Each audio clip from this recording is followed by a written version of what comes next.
ತತ್ವವನ್ನು ವಿವರಿಸುವ ಉದಾತ್ತ ವ್ಯಕ್ತಿತ್ವದ ಶ್ರೇಷ್ಠ ಗುರುಗಳು. ಅದ್ವೈತ ತತ್ವ, ಭಗವದ್ಗೀತೆ, ಉಪನಿಷತ್ತು ಮತ್ತು ಶಂಕರಾಚಾರ್ಯರ ಆಳವಾದ ಪರಿಶೀಲನೆ ಮತ್ತು ಅದರ ಬೋಧನೆಯಲ್ಲಿ ತೊಡಗಿರುವಂತಹ ಮಹಾಗುರುಗಳು. ಅವರ ಮಾರ್ಗದರ್ಶನದಲ್ಲಿ ಅನೇಕ ಸಾಧಕರು ಧ್ಯಾನ, ತಪಸ್ಸು ಮತ್ತು ಜ್ಞಾನ ಮಾರ್ಗದಲ್ಲಿ ಮುನ್ನಡೆಯುತ್ತಾ ಇದ್ದಾರೆ. ಸ್ವಚ್ಛತೆಯ ಚಿಂತನಧಾರೆ, ಶ್ರೀಮಂತ ಭಾಷಾ ಶೈಲಿ ಮತ್ತು ಪ್ರೀತಿ ವಾತ್ಸಲ್ಯ ಭರಿತ ಪ್ರವಚನಗಳ ಮೂಲಕ ಅವರು ಶಿಷ್ಯರನ್ನ ಆಕರ್ಷಿಸ್ತಾ ಇದ್ದಾರೆ. ಅವರ ಪಾಠಗಳು ವೇದ ಉಪನಿಷತ್ತುಗಳ ಮೌಲ್ಯವನ್ನು ಸಾಧು ಭಾವದಿಂದ ತಿಳಿಸುವುದಲ್ಲದೆ ಆಧ್ಯಾತ್ಮದಲ್ಲಿ ಧೈರ್ಯ ಮತ್ತು ಸ್ಫೂರ್ತಿ ತುಂಬುವಂತಹವುಗಳು. ಗುರು ಪರಂಪರೆಯ ಮಹತ್ವವನ್ನು ಬೆಳೆಸಿಕೊಂಡು ವೇದಾಂತ ತತ್ವ ಪ್ರಚಾರಕ್ಕಾಗಿ ಅವರು ತಮ್ಮ ಜೀವನವನ್ನ ಸಮರ್ಪಿಸಿಕೊಂಡಿದ್ದಾರೆ. ಈ ವೇದಾಂತ ಗುರುಗಳೊಂದಿಗೆ ಸತ್ಸಂಗ ಮತ್ತು ಪ್ರವಚನದಲ್ಲಿ ಭಾಗವಹಿಸುವುದು ನಮ್ಮೆಲ್ಲರ ಭಾಗ್ಯ. ಅವರಿಂದ ಸಿಕ್ಕುವ ಮಾರ್ಗದರ್ಶನವು ಜೀವನದ ಸತ್ಯವನ್ನು ಅರಿಯಲು ಮತ್ತು ಆತ್ಮಜ್ಞಾನವನ್ನ ಹೊಂದಲಿಕ್ಕೆ ನಮಗೆ ಸಹಾಯ ಮಾಡುತ್ತದೆ. ಹೀಗೆ ಇವರು ತಮ್ಮ ಆಧ್ಯಾತ್ಮ ಪ್ರವಚನಗಳ ಮೂಲಕ ಕೇವಲ ಕರ್ನಾಟಕದಲ್ಲಷ್ಟೇ ಅಲ್ಲ, ಈ ಭಾರತದಲ್ಲಿಯೂ ಕೂಡ ತಮ್ಮ ಆಧ್ಯಾತ್ಮದ ಪ್ರವಚನಗಳಿಂದ ಪ್ರಸಿದ್ಧರಾಗಿದ್ದಾರೆ. ಇವರ ಆಶ್ರಮ ಸಿದ್ದಾಪುರ ತಾಲೂಕಿನ ಶಿರಳಗಿ ಆಶ್ರಮ. ಇದು ಉತ್ತರ ಕನ್ನಡ ಜಿಲ್ಲೆಯ ಸಿದ್ದಾಪುರ ತಾಲೂಕಿನಲ್ಲಿದೆ. ಇವರು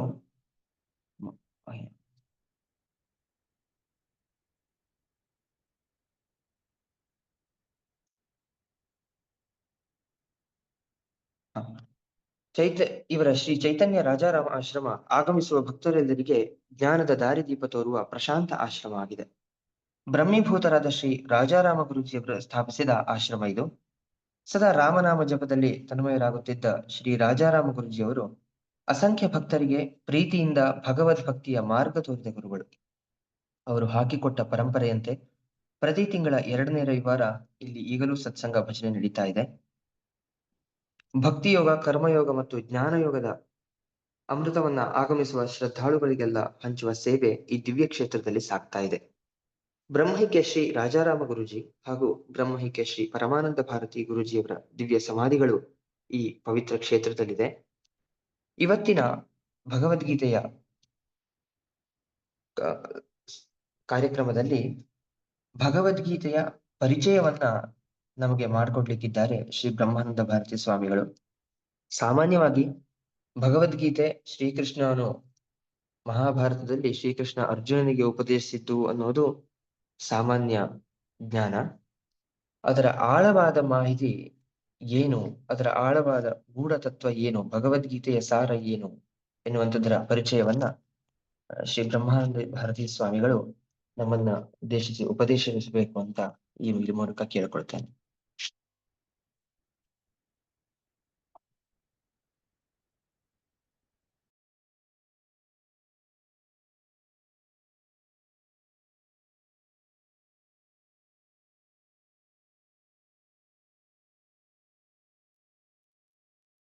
हरिः ओम्। ॐ सदाशिवसमारम्भां शङ्कराचार्यमध्यमाम् अस्मदाचार्यपर्यन्तां वन्दे गुरुपरम्पराम्।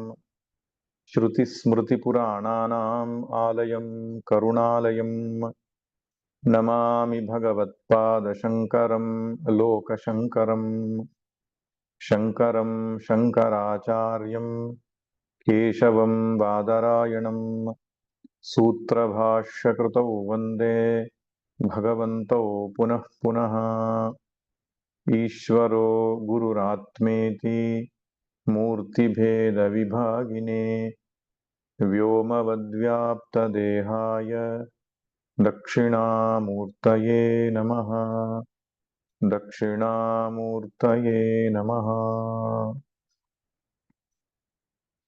ॐ पार्थाय प्रतिबोधितां भगवता नारायणेन स्वयं व्यासेन ग्रथितां पुराणमुनिना मध्ये महाभारतम्। अद्वैतामृतवर्षिणीं भगवतीम् अष्टादशाध्यायिनीम् अम्ब त्वामनुसन्दधामि भगवद्गीते भवद्वेषिणी।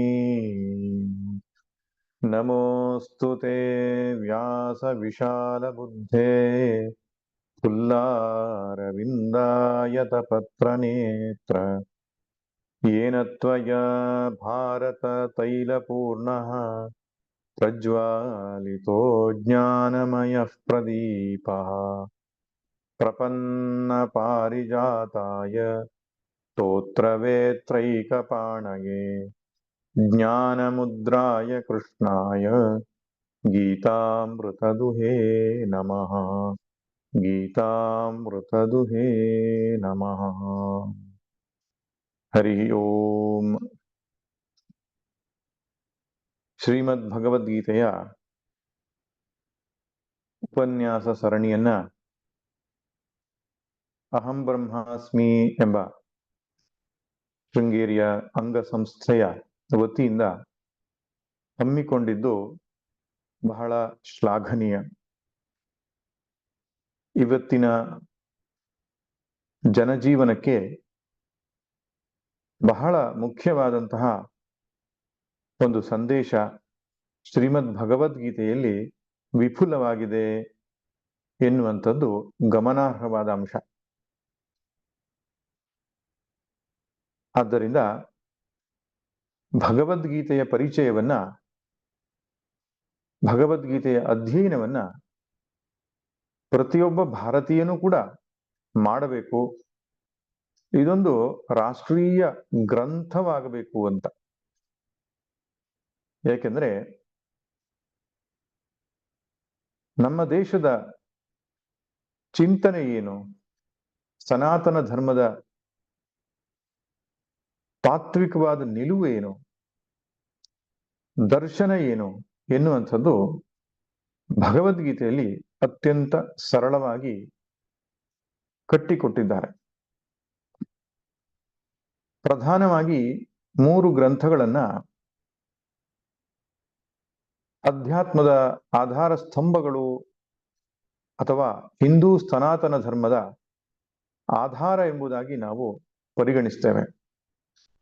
ಒಂದು ಉಪನಿಷತ್ತು, ಇನ್ನೊಂದು ಶ್ರೀಮದ್ ಭಗವದ್ಗೀತೆ ಮತ್ತು ಬ್ರಹ್ಮಸೂತ್ರಗಳು ಅಂತ. ಉಪನಿಷತ್ತುಗಳನ್ನ ಶ್ರುತಿ ಪ್ರಸ್ಥಾನ ಎಂಬುದಾಗಿ ಕರೀತಾರೆ. ಭಗವದ್ಗೀತೆಯನ್ನ ಸ್ಮೃತಿ ಪ್ರಸ್ಥಾನ ಅಂತ ಹೇಳ್ತಾರೆ. ಬ್ರಹ್ಮಸೂತ್ರವನ್ನ ನ್ಯಾಯ ಪ್ರಸ್ಥಾನ ಎಂಬುದಾಗಿ ಕರೀತಾರೆ. ಪ್ರಸ್ಥಾನ ಎಂಬ ಶಬ್ದಕ್ಕೆ ಅರ್ಥ ಪ್ರಸ್ಥೀಯತೆ ಅನೇನ ಇತಿ ಪ್ರಸ್ಥಾನಂ ಅಂತ. ಯಾವುದರಿಂದ ಭಗವತ್ ತತ್ವದ ಸ್ಪಷ್ಟತೆ ನಮಗಾಗ್ತದೋ ಅಥವಾ ಭಗವತ್ ತತ್ವದ ಪ್ರಾಪ್ತಿ ನಮಗಾಗ್ತದೋ ಆ ಮಾರ್ಗವನ್ನ ಅಥವಾ ಆ ಗ್ರಂಥವನ್ನ ಪ್ರಸ್ಥಾನ ಎಂಬುದಾಗಿ ಕರೆಯುವಂಥದ್ದಿದೆ. ಆದ್ದರಿಂದ 5 ಮುಖ್ಯ ವಿಷಯಗಳನ್ನ ಯಾವುದೇ ಒಂದು ತತ್ವಶಾಸ್ತ್ರ ಚಿಂತನೆ ಮಾಡುತ್ತೆ. ಒಂದು ಈಶ್ವರ ಸ್ವರೂಪ, ಎರಡನೇದು ಜೀವ ಸ್ವರೂಪ, ಮೂರನೇದು ಜಗತ್ತಿನ ಸ್ವರೂಪ, ನಾಲ್ಕನೇದು ಬಂಧನ, ಐದನೇದು ಮೋಕ್ಷ. ಈಶ್ವರ, ಜೀವ, ಜಗತ್ತು, ಬಂಧನ, ಮೋಕ್ಷ ಎಂಬ ಈ 5 ಮುಖ್ಯ ಸಂಗತಿಗಳನ್ನ ವಿಶದವಾಗಿ ಚರ್ಚೆ ಮಾಡತಕ್ಕಂತಹ ಗ್ರಂಥಗಳಿವು. ಶ್ರುತಿಯಾದಂತಹ ಉಪನಿಷತ್ತುಗಳು, ಸ್ಮೃತಿಯಾದಂತಹ ಭಗವದ್ಗೀತೆ ಮತ್ತು ಬ್ರಹ್ಮಸೂತ್ರಗಳು. ಆದ್ದರಿಂದ ವೇದದ ಅಂತಿಮವಾದ ನಿಲುವು ಏನು ಅಥವಾ ಹಿಂದೂ ಸನಾತನ ಧರ್ಮದ ಅಂತಿಮವಾದಂತಹ ನಿಲುವು ಏನು, ನಿರ್ಣಯ ಏನು ಅಂತ ಗೊತ್ತಾಗಬೇಕಾದ್ರೆ ಈ ಪ್ರಸ್ಥಾನತ್ರಯವನ್ನು ಅಧ್ಯಯನ ಮಾಡಬೇಕು. ಉಪನಿಷತ್ತುಗಳಲ್ಲಿ ಅತ್ಯಂತ ಸ್ಪಷ್ಟವಾಗಿ, ತಾರ್ಕಿಕವಾಗಿ, ಅನುಭವ ಗಮ್ಯವಾಗಿ ಈ ವಿಚಾರವನ್ನ ವಿಶದೀಕರಿಸಿದ್ರೆ ಶ್ರೀಮದ್ ಭಗವದ್ಗೀತೆಯು ಅದನ್ನ ಅನುಮೋದಿಸುತ್ತೆ, ಅಷ್ಟೇ ಅಲ್ಲದೆ ಆ ತತ್ವ ಚಿಂತನೆಯನ್ನ ಜೀವನದಲ್ಲಿ ಅಳವಡಿಸಿಕೊಳ್ಳುವುದು ಹೇಗೆ, ಅಧ್ಯಾತ್ಮ ಚಿಂತನೆಗಳನ್ನ ಅನುಸಂಧಾನ ಮಾಡಿ ನಮ್ಮ ಬದುಕಿನಲ್ಲಿ ತರುವುದು ಹೇಗೆ ಎನ್ನುವ ವಿಷಯವಾಗಿ ಭಗವದ್ಗೀತೆ ತುಂಬಾ ಸುಂದರವಾಗಿ ವಿವರಣೆಯನ್ನು ನೀಡುತ್ತೆ. ಅದಕ್ಕೆ ಪ್ರತಿ ಅಧ್ಯಾಯದ ಕೊನೆಯಲ್ಲಿ ಕೂಡ ಶ್ರೀಮದ್ ಭಗವದ್ಗೀತಾಸು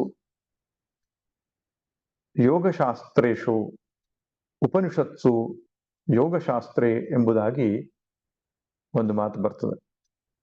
ಇದು ಉಪನಿಷತ್ತು ಹೌದು ಹಾಗೂ ಯೋಗಶಾಸ್ತ್ರವೂ ಹೌದು. ಯೋಗ ಅಂದ್ರೆ ಸಾಧನೆಯನ್ನ ಮಾಡತಕ್ಕಂತಹ ಉಪಾಯವನ್ನ ಹೇಳುವಂತಹ ಒಂದು ಶಾಸ್ತ್ರ.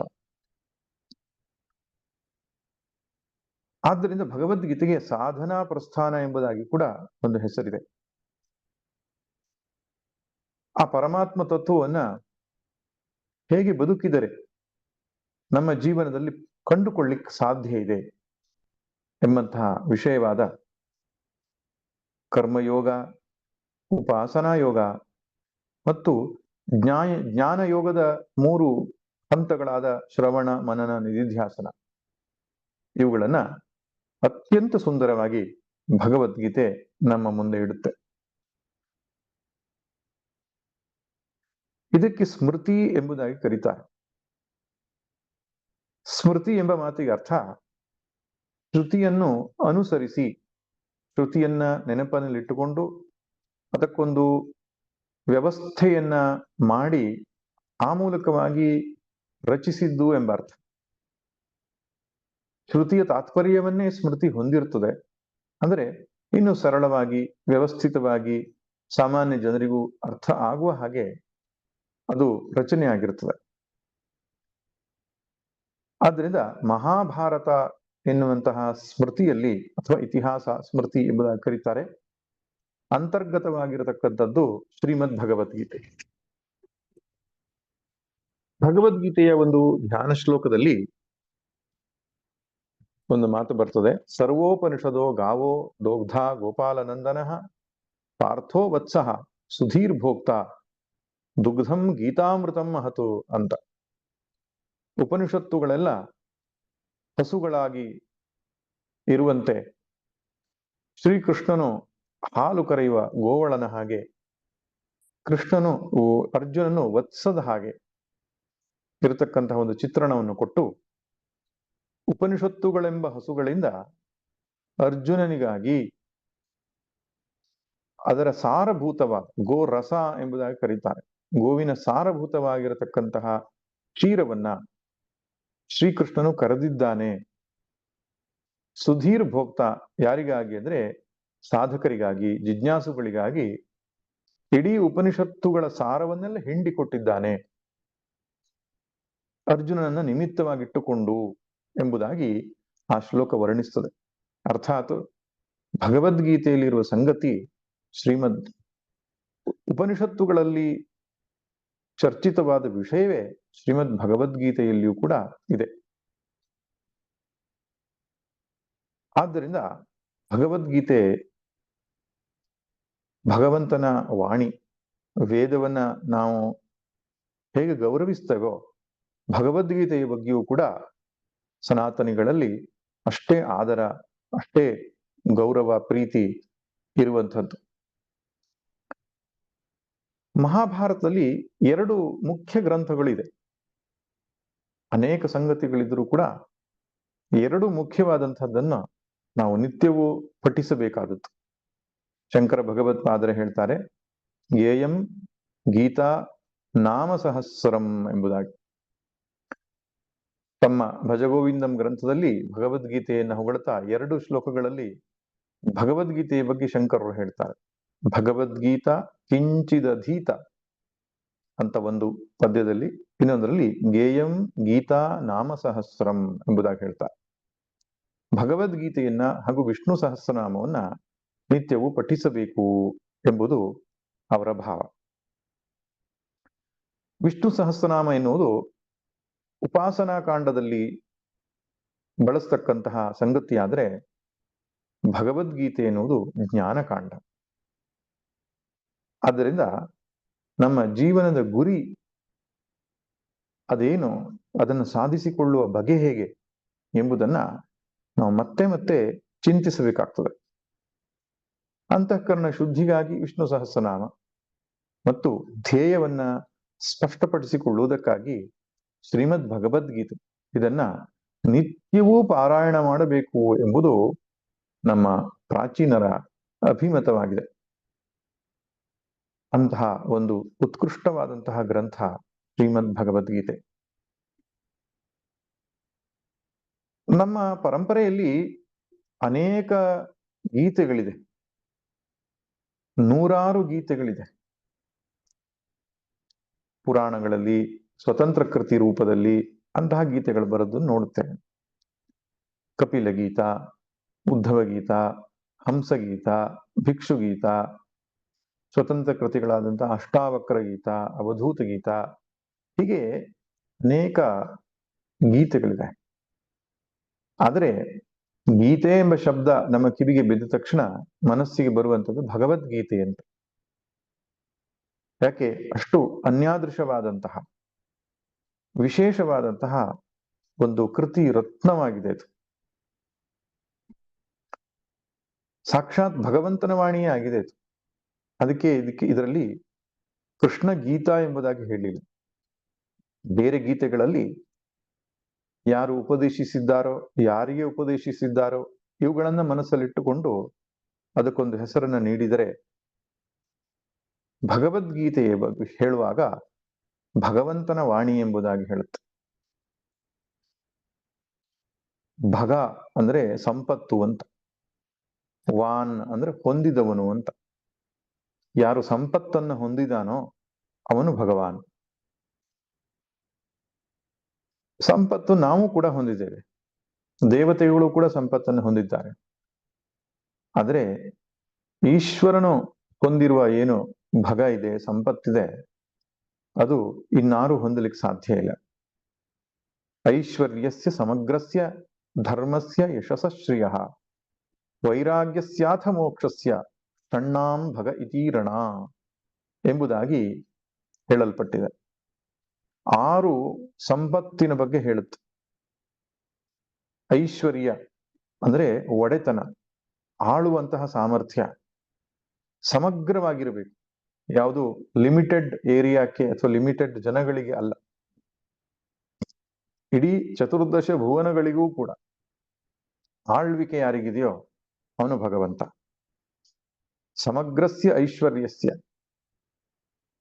ಧರ್ಮಸ್ಯ ಅಂದ್ರೆ ಎಲ್ಲ ಧರ್ಮಗಳು ಅವನಲ್ಲಿ ಮಿಳಿತವಾಗಿರುತ್ತದೆ. ಆಮೇಲೆ ಯಶಸ್ಶ್ರಿಯ, ಯಶಸ್ಸು ಅಂದ್ರೆ ಕೀರ್ತಿ, ದೋಷರಹಿತವಾದ ಕೀರ್ತಿ ಅವನದ್ದಾಗಿರುತ್ತದೆ. ಶ್ರಿಯ ಅಂದ್ರೆ ಸಂಪತ್ತು, ಈ ಲೌಕಿಕವಾದ ಕಾಂಚನ, ಧನ ಮುಂತಾದವುಗಳೇನಿದೆ ಅಂತಹ ಸಂಪತ್ತು ಕೂಡ ಸಮಗ್ರವಾಗಿರಬೇಕು, ಪೂರ್ಣವಾಗಿರಬೇಕು. ಅಷ್ಟೇ ಅಲ್ಲ, ವೈರಾಗ್ಯಸ್ಯಾಥ ಮೋಕ್ಷಸ್ಯ, ಪೂರ್ಣ ಪ್ರಮಾಣದ ವೈರಾಗ್ಯ ಮತ್ತು ಮೋಕ್ಷ, ಈ 6 ಯಾರು ಹೊಂದಿದ್ದಾನೋ ಅಂತವನಿಗೆ ಭಗವಾನ್ ಎಂಬುದಾಗಿ ಹೇಳ್ತಾರೆ. ಅವನು ಬೇರೆ ಯಾರೂ ಅಲ್ಲ, ಸೃಷ್ಟಿ ಸ್ಥಿತಿ ಲಯಕರ್ತನಾದಂತಹ ಆ ಒಬ್ಬನೇ ಪರಮಾತ್ಮ ಎಂಬುದಾಗಿ ಏನು ಕರಿತೇವೋ ಅವನೇ. ಆದ್ದರಿಂದ ಶ್ರೀಕೃಷ್ಣ ಎಂಬುದಾಗಿ ಒಂದು ಅವತಾರ ರೂಪದಲ್ಲಿ ತೋರಿಕೊಂಡಂತಹ ಆ ಪರಬ್ರಹ್ಮ ಪರಮಾತ್ಮನೇನಿದ್ದಾನೆ, ಅವನು ಉಪದೇಶಿಸಿದಂತಹ ಒಂದು ಸಂದೇಶ ಇದಾಗಿದೆ. ಹೇಗೆ ಚತುರ್ಮುಖ ಬ್ರಹ್ಮನಿಗೆ ವೇದವನ್ನ ಆ ಭಗವಂತನೇ ಸ್ಫುರಣೆಗೊಳಿಸಿದನೋ, ಹಾಗೆ ಅರ್ಜುನನ ನಿಮಿತ್ತವಾಗಿಟ್ಟುಕೊಂಡು ಜಗತ್ತಿನ ಉದ್ಧಾರಕ್ಕಾಗಿ ಆ ಭಗವಂತನೇ ಈ ಗೀತೆಯನ್ನ ಕೊಟ್ಟಿದ್ದಾನೆ ನಮ್ಮೆಲ್ಲರ ಪಾಲಿಗೆ. ಆದ್ದರಿಂದ ಇದನ್ನ ಒಂದು ಸಾಮಾನ್ಯ ಗ್ರಂಥವೆಂಬುದಾಗಿ ಅಥವಾ ಏನೋ ಒಂದಿಷ್ಟು ಮಾಹಿತಿಗಳನ್ನು ಒಳಗೊಂಡ ಪುಸ್ತಕ ಎಂಬುದಾಗಿ ನಾವು ಸನಾತನಿಗಳು ಭಾವಿಸೋದಿಲ್ಲ. ನಮ್ಮ ಪಾಲಿಗೆ ಇದು ವೇದಕ್ಕೆ ಸಮಾನವಾಗಿರತಕ್ಕಂತಹ, ವೇದದ ಹಾಗೆ ಆದರಣೀಯವಾಗಿರತಕ್ಕಂತಹ ಒಂದು ಗ್ರಂಥವಾಗಿದೆ.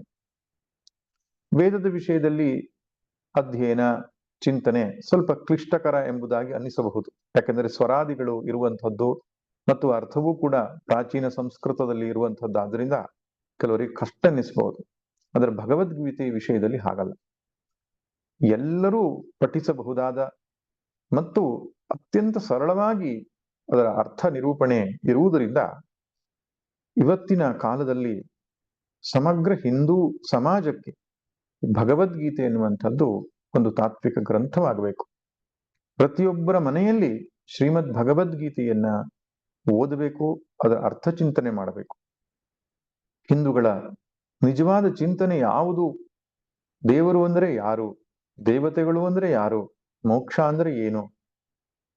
ಜಗತ್ತು ಅಂದ್ರೆ ಏನು? ಸಾಧನೆ ಅಂದ್ರೆ ಏನು? ಮನಸ್ಸು ಅಂದ್ರೆ ಏನು? ಅದರ ನಿಗ್ರಹ ಹೇಗೆ ಸಾಧ್ಯ? ಧ್ಯಾನ ಅಂದ್ರೆ ಏನು? ಕರ್ಮ ಅಂದ್ರೆ ಏನು? ಭಕ್ತಿ ಅಂದ್ರೆ ಏನು?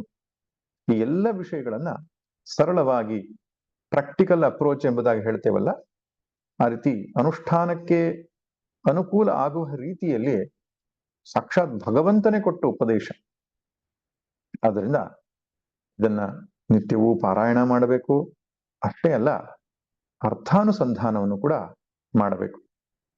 ಅಂತಹ ಒಂದು ಕೈಂಕರ್ಯ ಗುರುಗಳ ಮಾರ್ಗದರ್ಶನದಲ್ಲಿ ಆರಂಭ ಆಗಿರುವಂಥದ್ದು ನಮ್ಮ ಸನಾತನಗಳಿಗೆ ಬಹಳ ಸಂತೋಷದಾಯಕವಾಗಿರತಕ್ಕಂತಹ ಸಂಗತಿ.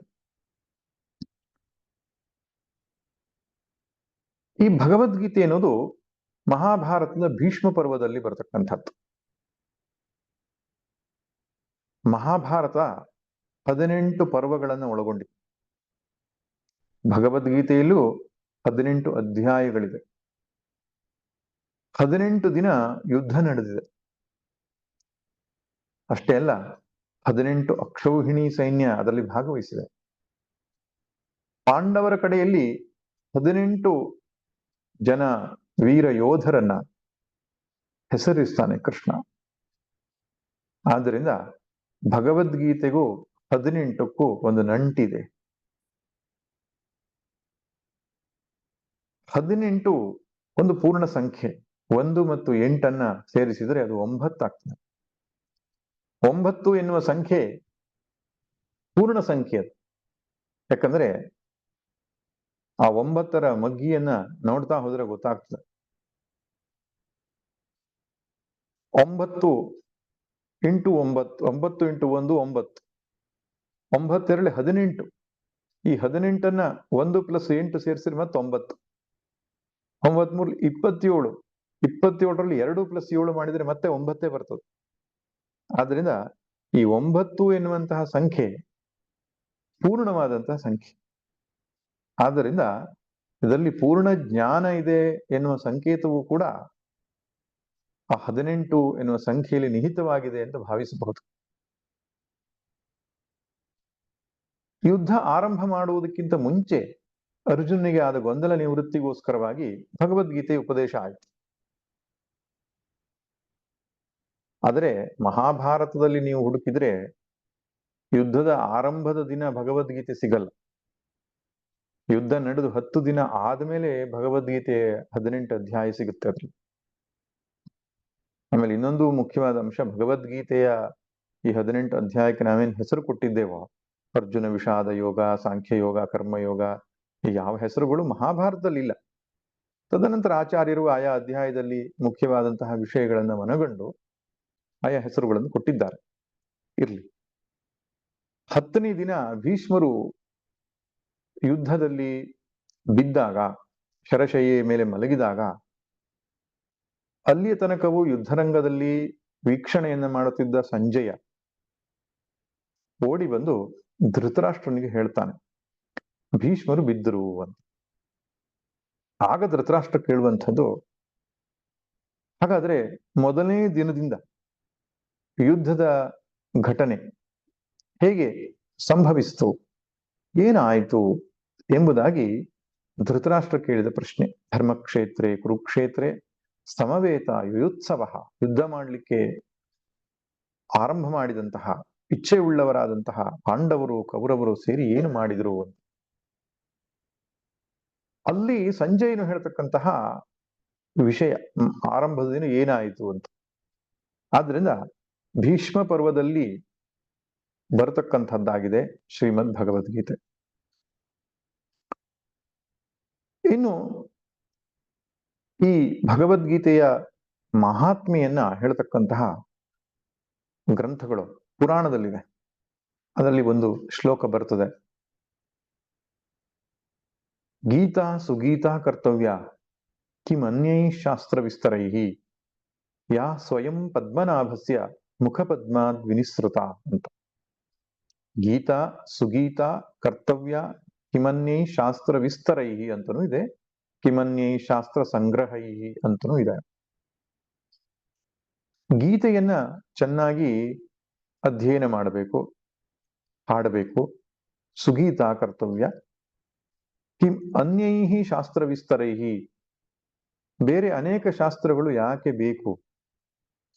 ಯಾಕೆಂದ್ರೆ ಯಾ ಸ್ವಯಂ ಪದ್ಮನಾಭಸ್ಯ, ಪದ್ಮನಾಭನಾದ ಶ್ರೀಮನ್ನಾರಾಯಣನಾದ ಭಗವಂತನ ಮುಖಾರವಿಂದದಿಂದ ಈ ಭಗವದ್ಗೀತೆ ಬಂದಿರುವುದರಿಂದ ಇದೊಂದೇ ಸಾಕು ಅಂತ ಹೇಳುತ್ತೆ. ಇದು ಅತಿಶಯೋಕ್ತಿ ಅಂತಲ್ಲ, ವಾಸ್ತವ ಕೂಡ. ಚೆನ್ನಾಗಿ ಭಗವದ್ಗೀತೆಯನ್ನ ಅಧ್ಯಯನ ಮಾಡಿ ಅದರ ತಿರುಳನ್ನ ತಿಳ್ಕೊಂಡಂತಹ ವ್ಯಕ್ತಿಗೆ ಸಾಧನೆಗೆ ಬೇಕಾದಂತಹ ಎಲ್ಲ ವಿಷಯಗಳು ದೊರಕುವುದರಲ್ಲಿ ಸಂಶಯ ಇಲ್ಲ. ಒಂದು ದೃಷ್ಟಾಂತ ಕೊಡುವುದಾದ್ರೆ, ಈಗ ಧ್ಯಾನ ಯೋಗವನ್ನ ನಾವು ತೆಗೆದುಕೊಂಡ್ರೆ ಧ್ಯಾನದ ಬಗ್ಗೆ ಬೇರೆ ಬೇರೆ ಗ್ರಂಥಗಳಿದೆ. ಆದ್ರೆ ಭಗವದ್ಗೀತೆಯಷ್ಟು ಸ್ಪಷ್ಟವಾಗಿ ಸಂಕ್ಷಿಪ್ತವಾಗಿ ಧ್ಯಾನದ ಎಲ್ಲ ವಿಚಾರಗಳನ್ನ ತಿಳಿಸಿಕೊಡುವ ಗ್ರಂಥ ಇನ್ನೊಂದಿಲ್ಲ. ಹಾಗೆ ಕರ್ಮಯೋಗದ ಬಗ್ಗೆ ಇರ್ಬೋದು, ಭಕ್ತಿಯ ಬಗ್ಗೆ ಇರ್ಬೋದು, ಜೀವನ್ಮುಕ್ತನ ಲಕ್ಷಣ ಬಗ್ಗೆ ಇರ್ಬೋದು, ಧರ್ಮದ ವಿಷಯಕ್ಕೆ ಬಂದಾಗ ಸಂಕ್ಷಿಪ್ತವಾಗಿ ಅದರ ಆಚರಣೆ ವಿಷಯಗಳಿರಬಹುದು. ಆದ್ರಿಂದ ಎಲ್ಲವನ್ನೂ ಕೂಡ ಸಾಧಕನಿಗೆ ಬೇಕಾದ ಎಲ್ಲ ಮಾಹಿತಿಯು ಕೂಡ ಭಗವದ್ಗೀತೆಯಲ್ಲಿ ಲಭ್ಯವಾಗಿರುವುದರಿಂದ ಇದನ್ನು ಚೆನ್ನಾಗಿ ಅಧ್ಯಯನ ಮಾಡಿದರೆ ಸಾಕು ಎಂಬುದಾಗಿ ಹೇಳಿರುವುದು ಸರಿಯಾಗಿದೆ. ಹಾಗೆ ಇನ್ನೊಂದು ಮಾತು ಬರ್ತದೆ, ಗೀತಾಧ್ಯಯನಶೀಲಸ್ಯ ಪ್ರಾಣಾಯಾಮ ಪರಸ್ಯ ಚ ನೈವ ಸಂತಿ ಪಾಪಾನಿ ಪೂರ್ವಜನ್ಮ ಕೃತಾನ್ಯಪಿ. ಪೂರ್ವ ಜನ್ಮದಲ್ಲಿ ಮಾಡಿದ್ದೋ ಈ ಜನ್ಮದಲ್ಲಿ ಮಾಡಿದ್ದೋ ಯಾವುದೇ ಪಾಪವಿದ್ರೂ ಕೂಡ ನಿತ್ಯವೂ ಗೀತಾಧ್ಯಯನ ಮಾಡುವವನಿಗೆ ಮತ್ತು ಪ್ರಾಣಾಯಾಮ ಪರಾಯಣನಾದವನಿಗೆ, ಅಂದ್ರೆ ಪ್ರಾಣಾಯಾಮ ನಿಷ್ಠನಾದವನಿಗೆ, ಗೀತಾಧ್ಯಯನ ನಿಷ್ಠನಾದವನಿಗೆ ಪಾಪಗಳು ನಶಿಸಿ ಹೋಗ್ತವೆ ಎಂಬುದಾಗಿ ಕೂಡ ಹೇಳುತ್ತೆ. ಮಲ ನಿರ್ಮೋಚನಂ ಪುಂಸಾಂ ಜಲಸ್ನಾನಂ ದಿನೇ ದಿನೇ ಸಕೃದ್ ಗೀತಾಂಭಸಿ ಸ್ನಾನಂ ಸಂಸಾರ ಮಲನಾಶನಂ ಮಲಮೋಚನಂ. ಹೇಗೆ ದೇಹಕ್ಕೆ ನಿತ್ಯವೂ ಸ್ನಾನ ಮಾಡಿ ಶುಚಿಗೊಳಿಸ್ತೇವೋ ಹಾಗೆ ನಮ್ಮ ಮನಸ್ಸಿಗೆ ಅಂಟಿದಂತಹ ಕೊಳೆ ಏನಿದೆ ಅದನ್ನು ಶುಚಿಗೊಳಿಸುವುದಕ್ಕೆ ಶ್ರೀಮದ್ ಭಗವದ್ಗೀತೆಯ ನಿತ್ಯ ಅನುಸಂಧಾನ ಸಹಾಯಕವಾಗ್ತದೆ. ಇಡೀ ಅಧ್ಯಾಯವನ್ನ 18 ಶ್ಲೋಕಗಳ, ಈ 700 ಶ್ಲೋಕಗಳ 18 ಅಧ್ಯಾಯವನ್ನ ಪಾರಾಯಣ ಮಾಡ್ಲಿಕ್ಕೆ ಆಗದಿದ್ರೆ 6 ಅಧ್ಯಾಯವನ್ನು ಮಾಡಬಹುದು, ಅಥವಾ 9 ಅಧ್ಯಾಯ ಮಾಡಬಹುದು, 6 ಅಧ್ಯಾಯ ಮಾಡಬಹುದು, ಇಲ್ಲ ಒಂದೇ ಅಧ್ಯಾಯ ಮಾಡಬಹುದು. ಗೀತಾ ಮಹಾತ್ಮೆ ಹೇಳುತ್ತೆ, ಶ್ಲೋಕಮೇಕಂ ತದರ್ಧಂ ವಾ ಪಾದಂ ಪಾದಾರ್ಧಮೇವ ವಾ ನಿತ್ಯಂ ಪಠತಿ ಯೋ ಭಕ್ತ್ಯ ಸಮೋಕ್ಷಮಧಿಗಚ್ಚತಿ. ಒಂದು ಶ್ಲೋಕವನ್ನ ಪಾರಾಯಣ ಮಾಡಿದ್ರು ಅಡ್ಡಿಲ್ಲ, ಅದು ಅರ್ಧ ಪಾರಾಯಣ ಮಾಡಿದ್ರು ಅಡ್ಡಿಲ್ಲ, ಅಥವಾ ಪಾದ ಒಂದು ಕಾಲು ಭಾಗ ಪಾರಾಯಣ ಮಾಡಿದ್ರು ಅಡ್ಡಿಲ್ಲ, ಅಥವಾ ಪಾದದಲ್ಲಿ ಅರ್ಧ ಭಾಗ ಮಾಡಿದ್ರು ಅಡ್ಡಿಲ್ಲ. ನಿತ್ಯಂ ಪಠತಿ ಯೋ ಭಕ್ತ್ಯ, ಭಕ್ತಿಯಿಂದ ಯಾರು ಪಠನ ಮಾಡ್ತಾರೋ ಅವರ ಚಿತ್ತ ಶುದ್ಧಿ ಆಗ್ತದೆ, ಆ ಮೂಲಕವಾಗಿ ಮೋಕ್ಷವಾಗ್ತದೆ ಅಂತ. ಹಾಗೆ ಇನ್ನೊಂದು ಶ್ಲೋಕ ಹೇಳುತ್ತೆ, ಗೀತಾ ಗಂಗಾ ಚ ಗಾಯತ್ರಿ ಗೋವಿಂದೇತಿ ಹೃದಯ ಸ್ಥಿತೆ ಚತುರ್ಗಕಾರ ಸಂಯುಕ್ತೆ ಪುನರ್ಜನ್ಮನ ವಿದ್ಯತೆ. 4 ಗಕಾರಗಳನ್ನ ಯಾರು ಸೇವಿಸ್ತಾರೋ ಅವ್ರಿಗೆ ಪುನರ್ಜನ್ಮ ಇಲ್ಲ ಅಂತ. ಯಾವುದು 4 ಗಕಾರಗಳು? ಗೀತಾ, ಗಂಗಾ, ಗಾಯತ್ರಿ, ಗೋವಿಂದ ಅಂತ. ಶ್ರೀಮದ್ ಭಗವದ್ಗೀತೆ ಗಂಗೆಯನ್ನು ನಿತ್ಯವೂ ಕೂಡ ಸ್ನಾನಪಾನಾದಿಗಳನ್ನು ಮಾಡುವಂಥದ್ದು, ಗಾಯತ್ರಿ ಜಪ ಮಾಡುವಂಥದ್ದು, ಮತ್ತು ಗೋವಿಂದನ ಸ್ಮರಣೆ ಮಾಡತಕ್ಕಂಥದ್ದು, ಗೋವಿಂದನ ಆರಾಧನೆ ಮಾಡತಕ್ಕಂಥದ್ದನ್ನು ಮಾಡಿದರೆ ಈ 3 ಗಕಾರಗಳಿಂದ ಯಾವನ ಜೀವನ ಕೂಡಿಕೊಂಡಿದೆಯೋ ಅಂಥವನಿಗೆ ಪುನರ್ಜನ್ಮ ಇಲ್ಲ ಅಂತ. ಹೀಗೆ ಭಗವದ್ಗೀತೆಯ ಮಹಾತ್ಮೆಯನ್ನ ಬಗೆ ಬಗೆಯಾಗಿ ಹೊಗಳಿರುವುದು ಕಾಣಿಸ್ತದೆ. ಈ ಬದುಕನ್ನ ನಾವು ಸಾರ್ಥಕವಾಗಿ ನಡೆಸಬೇಕಾದರೆ ಶಾಸ್ತ್ರ ಅಧ್ಯಯನ ಬಹಳ ಮುಖ್ಯ.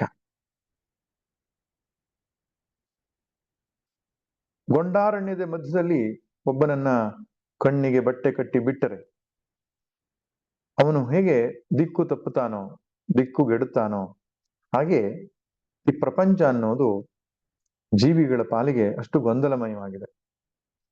ಹಿಂದೇನೂ ಗೊತ್ತಿಲ್ಲ, ಮುಂದೇನೂ ಗೊತ್ತಿಲ್ಲ. ಅದಕ್ಕೆ ಎಷ್ಟೋ ಜನ ಹೇಳುವುದುಂಟು, ಭಗವಂತ ನಮ್ಮನ್ನು ಯಾಕೆ ಹೀಗೆ ಮಾಡಿದ ಅಂತ, ಈ ಕಷ್ಟಕರವಾದ ಸಂಸಾರದಲ್ಲಿ ನಮ್ಮನ್ನು ಯಾಕೆ ನೂಕಿದ ಅಂತ ಕೇಳ್ತಾರೆ.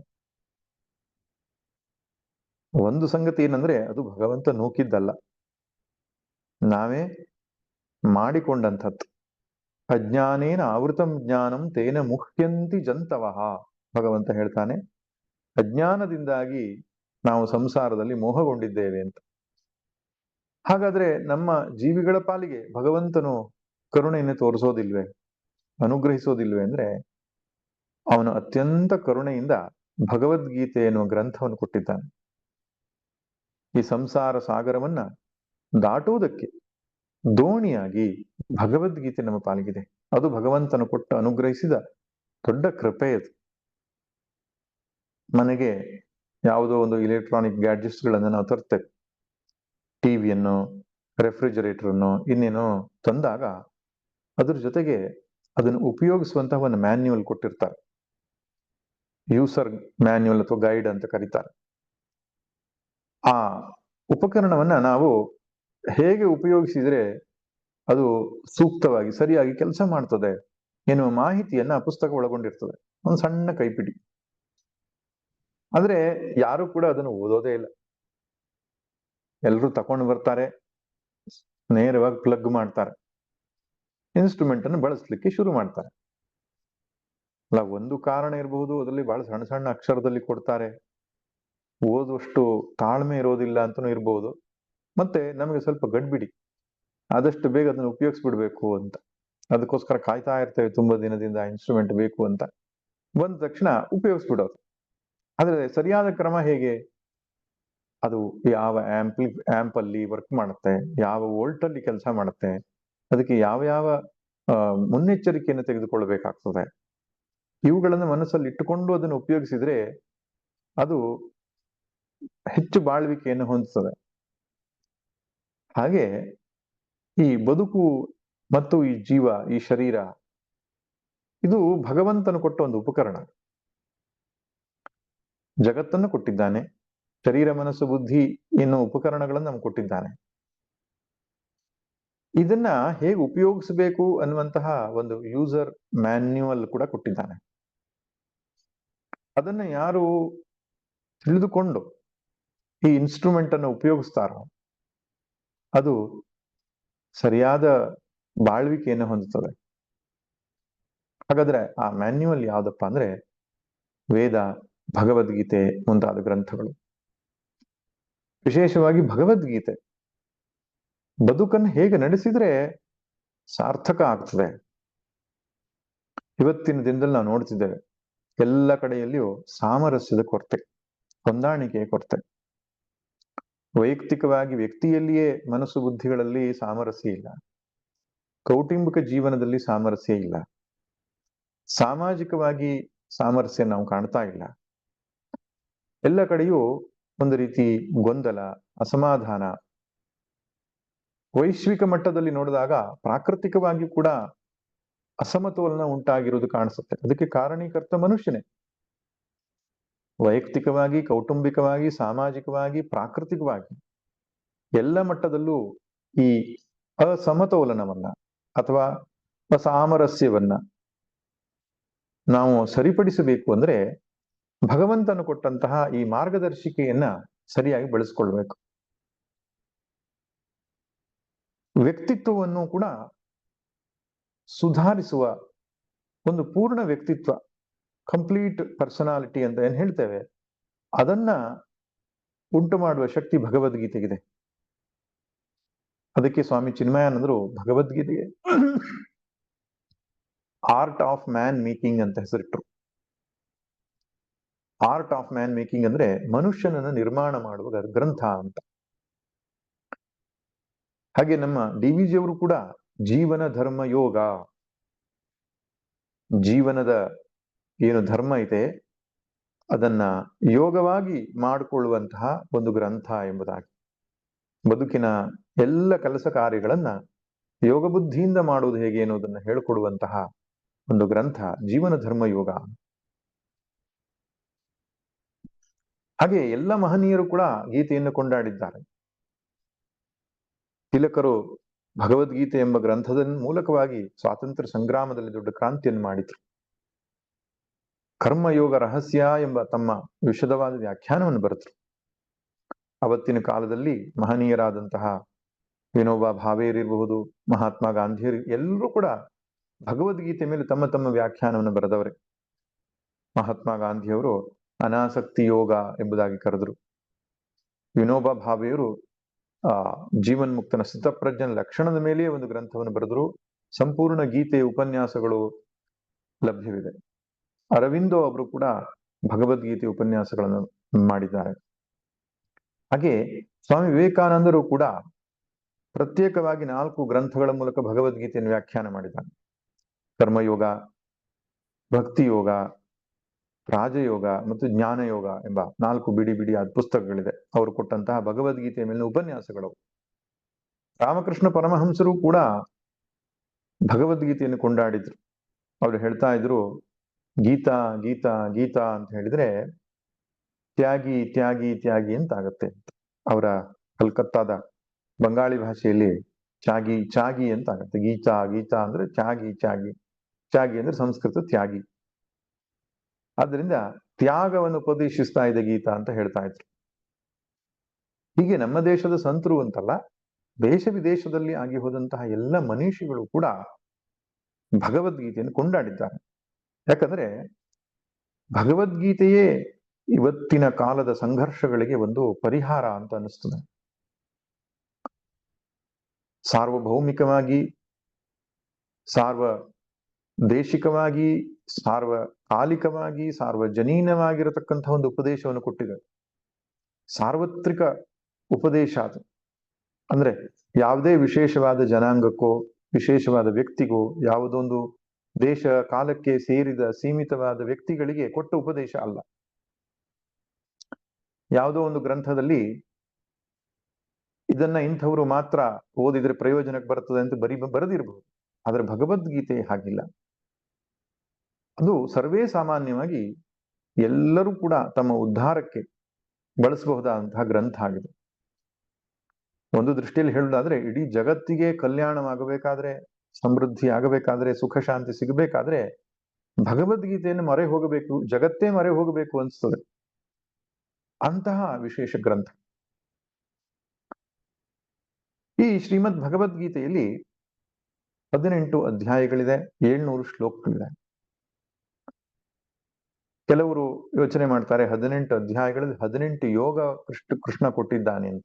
ಇಲ್ಲ, ಭಗವದ್ಗೀತೆಯು ಉಪನಿಷತ್ತುಗಳಲ್ಲಿ ಅಥವಾ ವೇದದಲ್ಲಿ ಹೇಳಿರುವ ಉಪದೇಶವನ್ನೇ ಕೊಟ್ಟಿರೋದ್ರಿಂದ ವೇದದಲ್ಲಿ ಪ್ರಧಾನವಾಗಿ 3 ಯೋಗಗಳನ್ನ ಹೇಳಿದೆ.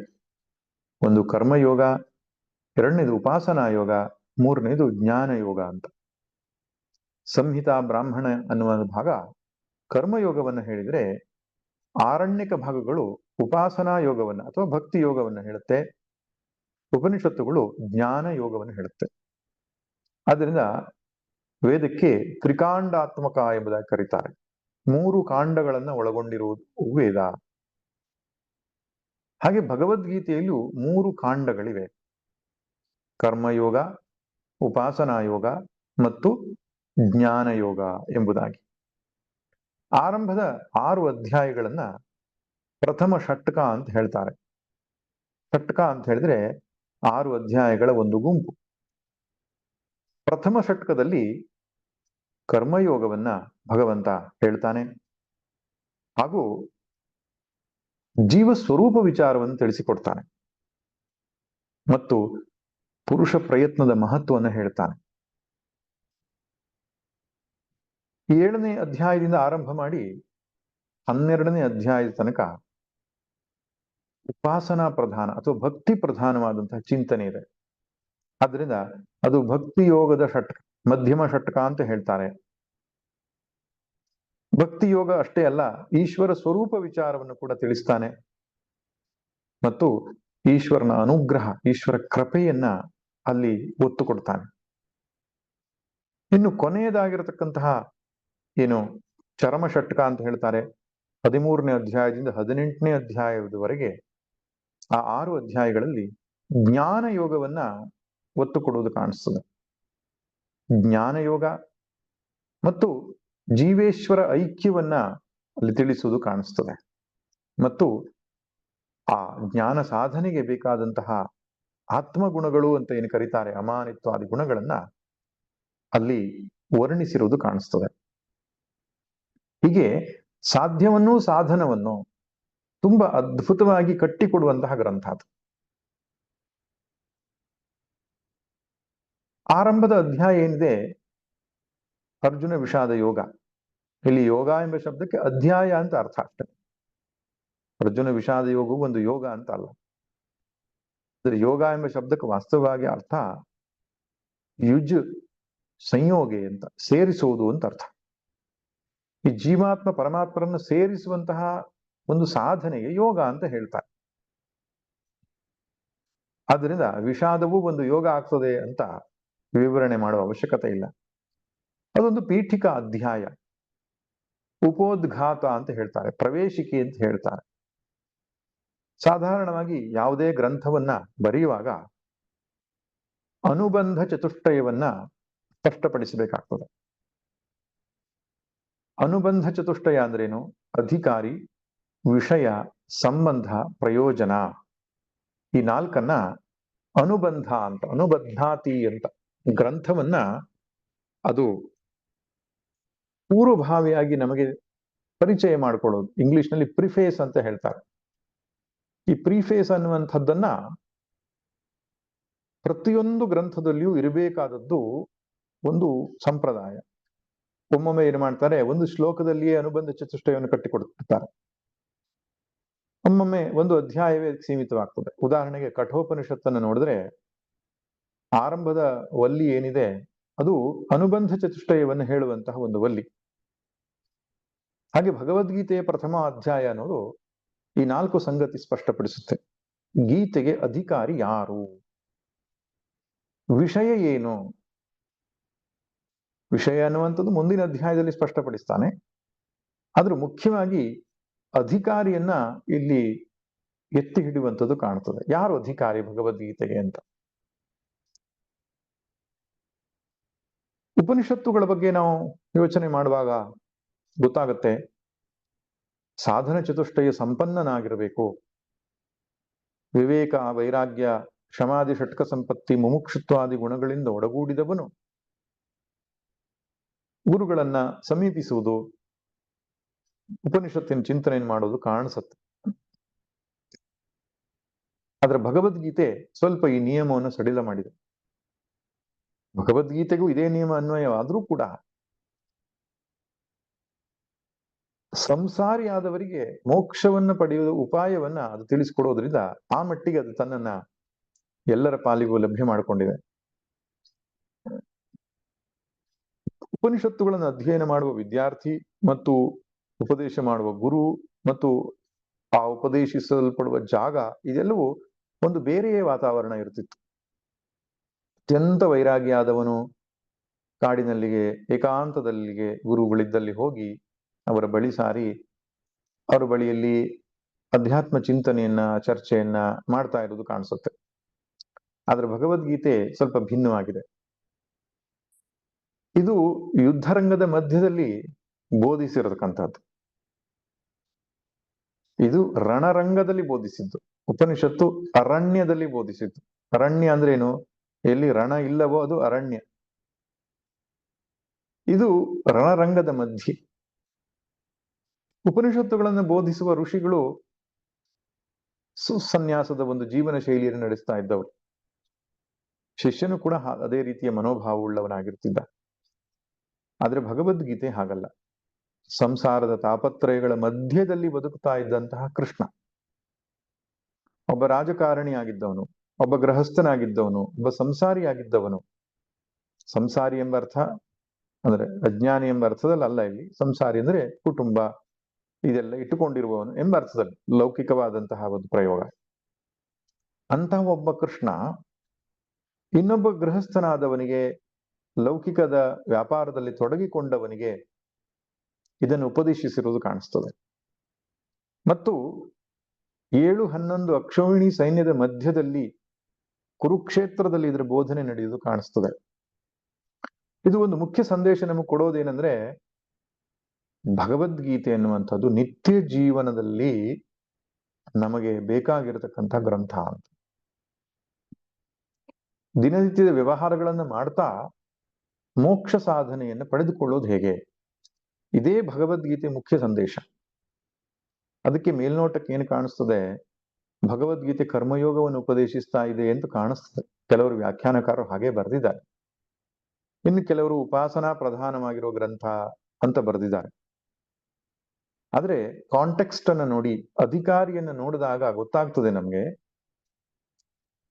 ಅರ್ಜುನನ ಹಾಗೆ ಅದೇ ರೀತಿ ಇರತಕ್ಕಂತಹ ಗೃಹಸ್ಥರನ್ನ, ಲೌಕಿಕ ಜೀವನದ ಮಧ್ಯದಲ್ಲಿ ಬದುಕನ್ನು ನಡೆಸ್ತಾ ಇರುವವರನ್ನ ಉದ್ದೇಶವಾಗಿಟ್ಟುಕೊಂಡು ಉಪದೇಶವಾಗಿರೋದ್ರಿಂದ ಇದು ಕರ್ಮಯೋಗವನ್ನ ಎತ್ತಿ ಹಿಡಿದ ಹಾಗೆ ಕಾಣಿಸ್ತದೆ. ಅದಕ್ಕೆ ಪೂರಕವಾದ ಭಕ್ತಿ ಯೋಗವನ್ನು ಕೂಡ ತಿಳಿಸಿಕೊಡುತ್ತೆ. ಜ್ಞಾನ ಯೋಗದ ವಿಚಾರ ಸ್ವಲ್ಪವೇ ಕಾಣಿಸ್ತದೆ. ಆದ್ರೆ ಹಾಗಲ್ಲ, ವೇದದಲ್ಲಿ ಏನು ಉಪದೇಶ ಕೊಟ್ಟಿದೆಯೋ ಅದೇ ಉಪದೇಶವೇ ಭಗವದ್ಗೀತೆಯಲ್ಲಿ ಇರೋದು. ಅದನ್ನ ತಾತ್ಪರ್ಯ ನಿರ್ಣಯ ಎಂಬುದಾಗಿ ಕರೀತಾರೆ. ಭಗವದ್ಗೀತೆಯ ತಾತ್ಪರ್ಯವನ್ನ ನಿರ್ಣಯ ಮಾಡ್ಲಿಕ್ಕೆ ಹೊರಟಾಗ ಗೊತ್ತಾಗತ್ತೆ, ಜ್ಞಾನಾದೇವತು ಕೈವಲ್ಯಂ, ಜ್ಞಾನದಿಂದಲೇ ಮೋಕ್ಷ ಎಂಬುದಾಗಿ ಭಗವದ್ಗೀತೆಯು ಕೂಡ ಹೇಳುತ್ತೆ. ಅದು ಅದ್ವೈತ ಜ್ಞಾನದಿಂದ, ಜೀವಬ್ರಹ್ಮೈಕ್ಯ ಜ್ಞಾನದಿಂದಲೇ ಮೋಕ್ಷ ಅನ್ನೋದು ಭಗವದ್ಗೀತೆಯ ಒಂದು ಸಿದ್ಧಾಂತವೂ ಆಗಿದೆ. ಆದ್ರೆ ಅದನ್ನು ಸಾಧಿಸಿಕೊಳ್ಳಲಿಕ್ಕೆ ಬೇಕಾದ ಉಪಾಯವನ್ನ ಅದು ಎತ್ತಿ ಹಿಡಿಯುತ್ತೆ, ವಿಶೇಷವಾಗಿ ಕರ್ಮಯೋಗ ಮತ್ತು ಉಪಾಸನಾ ಯೋಗವನ್ನ. ಯಾಕೆಂದ್ರೆ ಅರ್ಜುನನು ಯುದ್ಧರಂಗವನ್ನ ಬಿಟ್ಟು ಕಾಡಿನಲ್ಲೆಲ್ಲೋ ಹೋಗಿ ತಪಸ್ಸು ಮಾಡಬೇಕು ಅಂತ ಹೊರಟಿದ್ದ. ಆದ್ರಿಂದ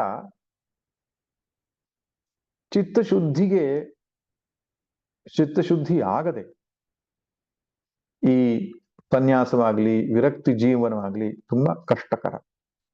ಸನ್ಯಾಸಸ್ತು ಮಹಾಬಾಹೋ ದುಃಖಮಾಪ್ತು ಮಯೋಗತಃ ಅಂತ. ಯೋಗ ಇಲ್ಲದೆ, ಕರ್ಮಯೋಗ ಇಲ್ಲದೆ ಸನ್ಯಾಸ ಅನ್ನತಕ್ಕಂತಹ ತ್ಯಾಗ ಬುದ್ಧಿ ಅನ್ನುವಂಥದ್ದು ಹುಟ್ಟುವಂಥದ್ದಲ್ಲ. DVG ಅವರು ತಮ್ಮ ಕಗ್ಗದಲ್ಲಿ ಚೆನ್ನಾಗಿ ಹೇಳ್ತಾರೆ, ತತ್ವ ಸಾಕ್ಷಾತ್ಕಾರ ಚಿತ್ತಶುದ್ಧಿ ನಹುದು, ಚಿತ್ತಶೋಧನೆ ಮತಿ ಚಮತ್ಕಾರವಲ್ಲ, ಬಿತ್ತರದ ಲೋಕ ಪರಿಪಾಕದಿಂ ಸತ್ಕರ್ಮ ಶಕ್ತಿಯಂ ಶುದ್ಧತೆಯೋ ಮಂಕುತಿಮ್ಮ. ವಿಸ್ತಾರವಾದ ಲೋಕದ ಪರಿಪಾಕವಾಗಬೇಕು, ಲೋಕ ಸಂಸ್ಕಾರ, ಲೋಕ ಕರ್ಮ ಅನ್ನುವಂಥದ್ದು ಏನಿದೆ ಅದರಿಂದ ಚಿತ್ತಕ್ಕೆ ಸಂಸ್ಕಾರವಾಗಬೇಕು. ಆದ್ದರಿಂದ ಕರ್ಮಯೋಗದಲ್ಲಿ ಆ ಸಾಧನ ಚತುಷ್ಟಯ ಎಂಬುದು ಸಾಧ್ಯವಾಗ್ತದೆ. ಆ ಕಾರಣದಿಂದ ಕೃಷ್ಣ ಅವನನ್ನ ಡಿಸ್ಕರೇಜ್ ಮಾಡ್ತಾನೆ. ಕೆಲವರು ಹೇಳಿಕೊಂಡು ಭಗವದ್ಗೀತೆಯಲ್ಲಿ ಕೃಷ್ಣ ಹಿಂಸೆಯನ್ನು ಬೋಧಿಸಿದ್ದಾನೆ. ಯಾಕೆ? ತಾನು ಅಹಿಂಸೆಯನ್ನ ಮಾಡ್ತೇನೆ ಅಂತ ಹೇಳಿಕೊಂಡು ಕಾಡಿಗೆ ಹೊರಟಂತಹ ಅರ್ಜುನನ್ನ ತಡೆದು ನಿಲ್ಲಿಸಿ ಅವನಿಗೆ ಬಗೆಬಗೆಯ ಪ್ರೇರಣೆಯನ್ನು ಕೊಟ್ಟು ಯುದ್ಧ ಮಾಡಿಸ್ತಾನೆ ಅವನ ಕೈಯಲ್ಲಿ. ಇದೆಲ್ಲ ಅಲ್ಪಮತಿಗಳು ಯೋಚನೆ ಮಾಡ್ತಕ್ಕಂಥ ರೀತಿ. ಶಾಸ್ತ್ರ ದೃಷ್ಟಿಯಿಂದ, ಲೋಕದೃಷ್ಟಿಯಿಂದ ವಿಚಾರ ಮಾಡಿದಾಗ ಕೃಷ್ಣ ಏನು ಮಾಡಿದ್ದಾನೋ ಅದು ಅತ್ಯಂತ ಸರಿಯಾದಂತಹ ಕ್ರಮ ಅಂತ ಗೊತ್ತಾಗ್ತದೆ. ಯಾಕಂದ್ರೆ ಅರ್ಜುನನಿಗೆ ಹುಟ್ಟಿದ ವೈರಾಗ್ಯ ಇದು ಅಕಾಲಿಕ ವೈರಾಗ್ಯ, ತಾತ್ಕಾಲಿಕ ವೈರಾಗ್ಯ, ಕ್ಷಣಿಕ ವೈರಾಗ್ಯ, ಆಪತ್ ಕಾಲದಲ್ಲಿ ಹುಟ್ಟಿದಂತಹ ವೈರಾಗ್ಯ. ನಿಜವಾದ ವೈರಾಗ್ಯ ವಿವೇಕದಿಂದ ಹುಟ್ಟುವಂತದ್ದಾಗಿದೆ. ವಿವೇಕ ಜಾಗೃತಿ ಆಗಬೇಕಾದ್ರೆ ಚಿತ್ತಶುದ್ಧಿ ಆಗಬೇಕು. ಚಿತ್ತಶುದ್ಧಿ ಆಗಬೇಕಾದ್ರೆ ಕರ್ಮ ಯೋಗವನ್ನ ಮಾಡಬೇಕಾಗ್ತದೆ. ಆದ್ದರಿಂದ ಆ ಸಂದರ್ಭದಲ್ಲಿ ಕೃಷ್ಣ ಕರ್ಮಯೋಗವನ್ನು ಉಪದೇಶಿಸ್ತಾನೆ ಹೊರತು ಹಿಂಸೆಯನ್ನು ಪ್ರೇರಣೆ ಮಾಡಿದ್ದಲ್ಲ. ಕ್ಷತ್ರಿಯನಾಗಿ ನಿನ್ನ ಕರ್ತವ್ಯ ಧರ್ಮ ರಕ್ಷಣೆಯನ್ನು ಮಾಡತಕ್ಕಂಥದ್ದು, ಸಮಾಜದ ರಕ್ಷಣೆಯನ್ನು ಮಾಡತಕ್ಕಂಥದ್ದು. ಆ ಮೂಲಕವಾಗಿಯೇ ನಿನಗೆ ಸಿದ್ಧಿ ಪ್ರಾಪ್ತಿ ಆಗ್ತದೆ ಅಂತ ಹೇಳ್ತಾನೆ ಕೃಷ್ಣ. ಸ್ವೇ ಸ್ವೇ ಕರ್ಮಣ್ಯಭಿರತಃ ಸಂಸಿದ್ಧಿಯನ್ನು ಪಡೆಯುವುದಕ್ಕೆ ತಮ್ಮ ತಮ್ಮ ಕರ್ಮಗಳಲ್ಲಿ ಸಾಧ್ಯ ಎಂಬುದಾಗಿ ಕೃಷ್ಣನ ಮಾತು. ಸ್ವಧರ್ಮೇ ನಿಧನಂ ಶ್ರೇಯ ಎಂಬುದಾಗಿ ಹೇಳ್ತಾನೆ. ಇದರ ಅರ್ಥ ನಮ್ಮ ಸ್ವಭಾವದಲ್ಲಿ ಏನೊಂದು ಕರ್ಮ ನಮಗೆ ಒದಗಿ ಬಂದಿದೆ, ಆ ಮೂಲಕವಾಗಿಯೇ ನಾವು ಚಿತ್ತಶುದ್ಧಿ ಮೋಕ್ಷ ಪ್ರಾಪ್ತಿ ಮಾಡಿಕೊಳ್ಳಿಕ್ಕೆ ಸಾಧ್ಯ ಎನ್ನುವಂಥದ್ದು ಅವನ ಮುಖ್ಯ ಉಪದೇಶ. ಆದ್ದರಿಂದ ಯುದ್ಧರಂಗದ ಮಧ್ಯದಲ್ಲಿ ಕೊಟ್ಟ ಉಪದೇಶ.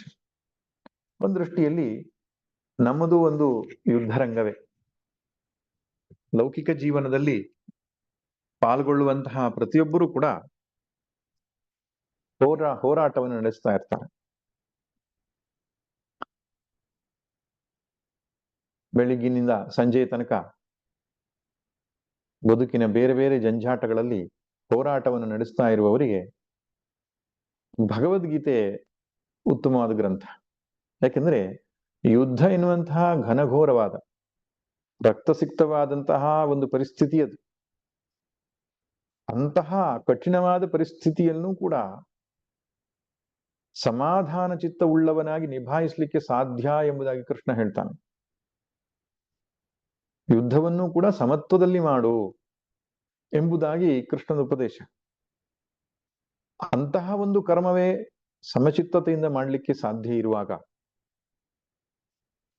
ಈ ನಮ್ಮ ದಿನನಿತ್ಯದ ಕಾರ್ಯಗಳೇನಿದೆ, ಯುದ್ಧದಲ್ಲಿ ಎಷ್ಟು ಸ್ಟ್ರೆಸ್ ಮತ್ತು ಸ್ಟ್ರೇನ್ ಆಗ್ತದೋ ಅಷ್ಟಂತೂ ಖಂಡಿತ ಆಗಲ್ಲ ದಿನನಿತ್ಯದ ಕರ್ಮದಲ್ಲಿ. ಹಾಗೆ ದಿನನಿತ್ಯದ ಕರ್ಮವನ್ನು ಯೋಗವಾಗಿ ಮಾಡಿಕೊಳ್ಳುವುದು ಹೇಗೆ ಎಂಬುದೇ ಇದು ಮುಖ್ಯವಾದಂತಹ ಉಪದೇಶ. ಯುದ್ಧರಂಗದಲ್ಲಿ ಮಧ್ಯದಲ್ಲಿ ರಥವನ್ನ ತಂದು ನಿಲ್ಲಿಸಿದ್ದಾನೆ ಕೃಷ್ಣ ಅರ್ಜುನ ಆದೇಶದಂತೆ. ಯಾಕೆ? ಅರ್ಜುನನು ರಥಿ ಯಜಮಾನ, ಕೃಷ್ಣ ಸಾರಥಿ. ಸಾರಥಿಯು ರಥಿ ಹೇಳಿದ ಹಾಗೆ ಕೇಳಬೇಕು. ರಥವನ್ನು ನಿಲ್ಲಿಸಿದ್ದಾನೆ, ಸರಿ. ಹೇಳ್ತಾನೆ ಅರ್ಜುನ, ಯಾರ್ಯಾರು ಯುದ್ಧಕ್ಕೆ ಬಂದಿದ್ದಾರೆ ಎಂಬುದನ್ನ ನಾನು ನೋಡ್ಬೇಕು ಒಮ್ಮೆ ಅಂತ. ಸ್ವಪಕ್ಷ ಪರಪಕ್ಷಗಳಲ್ಲಿರ್ತಕ್ಕಂತಹ ಈ ವೀರ ಯೋಧರನ್ನ ನಾನೊಮ್ಮೆ ಪರಾಮರ್ಶಿಸಬೇಕು, ಅವರ ಬಲಾಬಲಗಳನ್ನ ನಾನೊಮ್ಮೆ ಯೋಚಿಸ್ಬೇಕು. ಯಾಕೆ? ಪ್ರಧಾನ ಪಾತ್ರ ಅವನದೇ ಇದೆ ಪಾಂಡವ ಪಕ್ಷದಲ್ಲಿ. ಹಾಗೆ ಕೃಷ್ಣ ತಂದು ನಿಲ್ಲಿಸ್ತಾನೆ ರಥವನ್ನ. ಎಲ್ಲಿ? ಭೀಷ್ಮ ದ್ರೋಣ ಪ್ರಮುಖತಃ. ಎಲ್ಲಿ ತಂದು ನಿಲ್ಲಿಸಿದ್ರೆ ಅರ್ಜುನ ನಿಜವಾದ ಸತ್ವ ಗೊತ್ತಾಗ್ತದೋ ಅಂತಹ ಜಾಗದಲ್ಲಿ ತಂದು ನಿಲ್ಲಿಸಿದಾನೆ. ಕೃಷ್ಣನಿಗೆ ಗೊತ್ತಿತ್ತು ಅರ್ಜುನನು ದ್ವೇಷ ಭರಿತನಾಗಿ ಬಂದಿದ್ದಾನೆ ಅಂತ. ಯಾವುದೇ ಕರ್ಮವನ್ನ ರಾಗ ಮತ್ತು ದ್ವೇಷದಿಂದ ಮಾಡಿದರೆ ಅದು ಮೋಕ್ಷಕ್ಕೆ ಸಾಧನ ಆಗೋದಿಲ್ಲ. ಸಮತ್ವ ಬುದ್ಧಿಯಿಂದ ಮಾಡಬೇಕು. ಆದ್ರಿಂದ ಈ ಸಮತ್ವದ ಉಪದೇಶವನ್ನ ಅರ್ಜುನ ನಿಮಿತ್ತವಾಗಿಟ್ಟುಕೊಂಡು ಜಗತ್ತಿಗೆ ಕೊಡಬೇಕು ಅನ್ನೋದು ಭಗವಂತನ ಅಭಿಪ್ರಾಯ ಇರಬೇಕು ಅಂತ ಕಾಣಿಸುತ್ತೆ. ಯಾಕಂದ್ರೆ ಅವನು ಕೃಷ್ಣ ಉಪದೇಶ ಕೊಡುವುದಕ್ಕಿಂತ ಮುಂಚೆ ಪ್ರಹಸನ್ನಿವ ಅಂತ ಭಾರತ ಅಂತ ಬರುತ್ತೆ. ಕೃಷ್ಣನು ಹಸನ್ಮುಖನಾಗಿದ್ದುಕೊಂಡು ನಸುನಕ್ಕು ಹೇಳ್ತಾನೆ ಅಂತ. ಅಂದ್ರೆ ಅರ್ಜುನನ ಒಂದು ಪರಿಸ್ಥಿತಿ ಕೃಷ್ಣ ಮೊದಲೇ ನಿರೀಕ್ಷಿಸಿದ್ದ. ಭೀಷ್ಮದ್ರೋಣಾದಿಗಳ ಮುಂದೆ ಅರ್ಜುನ ನಿಂತುಕೊಂಡಾಗ ಯಾವ ಒಂದು ದ್ವೇಷಪೂರಿತವಾದ ಭಾವ ಇತ್ತು ಅದು ಮಮಕಾರವಾಗಿ ಪರಿಣಮಿಸ್ತು. ರಾಗ ಉಂಟಾಯ್ತು ಅವನಲ್ಲಿ. ಅಟ್ಯಾಚ್ಮೆಂಟ್ ಅಂತ ಕರಿತೇವಲ್ಲ, ಅದು ಎದ್ದುಕೊಳ್ತು. ಅದು ಒಂದು ರೀತಿಯ ರೋಗ. ರಾಗ ಎನ್ನುವುದು ಒಂದು ರೋಗ. ನನ್ನವರು ಎನ್ನುವ ಭಾವನೆ ಒಳಗಡೆಗೆ ಉದಯಿಸ್ತಾ ಇದ್ದ ಹಾಗೆ ದುಃಖ ಉಂಟಾಯ್ತು ಅವನಿಗೆ. ಯಾಕೆ? ದುಃಖದ ಭವಿತವ್ಯವನ್ನ ಪರಿಕಲ್ಪನೆ ಮಾಡಿಕೊಂಡ. ನನ್ನವರೆಲ್ಲ ಕಳೆದುಕೊಂಡು ಯಾರೂ ಇಲ್ಲದಂತಹ ಬಂಧು ಬಾಂಧವರೇ ರಹಿತವಾದ ಈ ಭೂಮಿಯನ್ನ ಆಳುವುದರಲ್ಲಿ ಏನು ಅರ್ಥ ಇದೆ? ನಮಗೆ ಕೊನೆಗೆ ದುಃಖವೇ ಪರ್ಯವಸಾನವಾಗಿ ಸಿಗತ್ತೆಯೇ ಹೊರತು ಸುಖದಿಂದ ಬಾಳ್ಲಿಕ್ಕೆ ಖಂಡಿತ ಸಾಧ್ಯ ಇಲ್ಲ.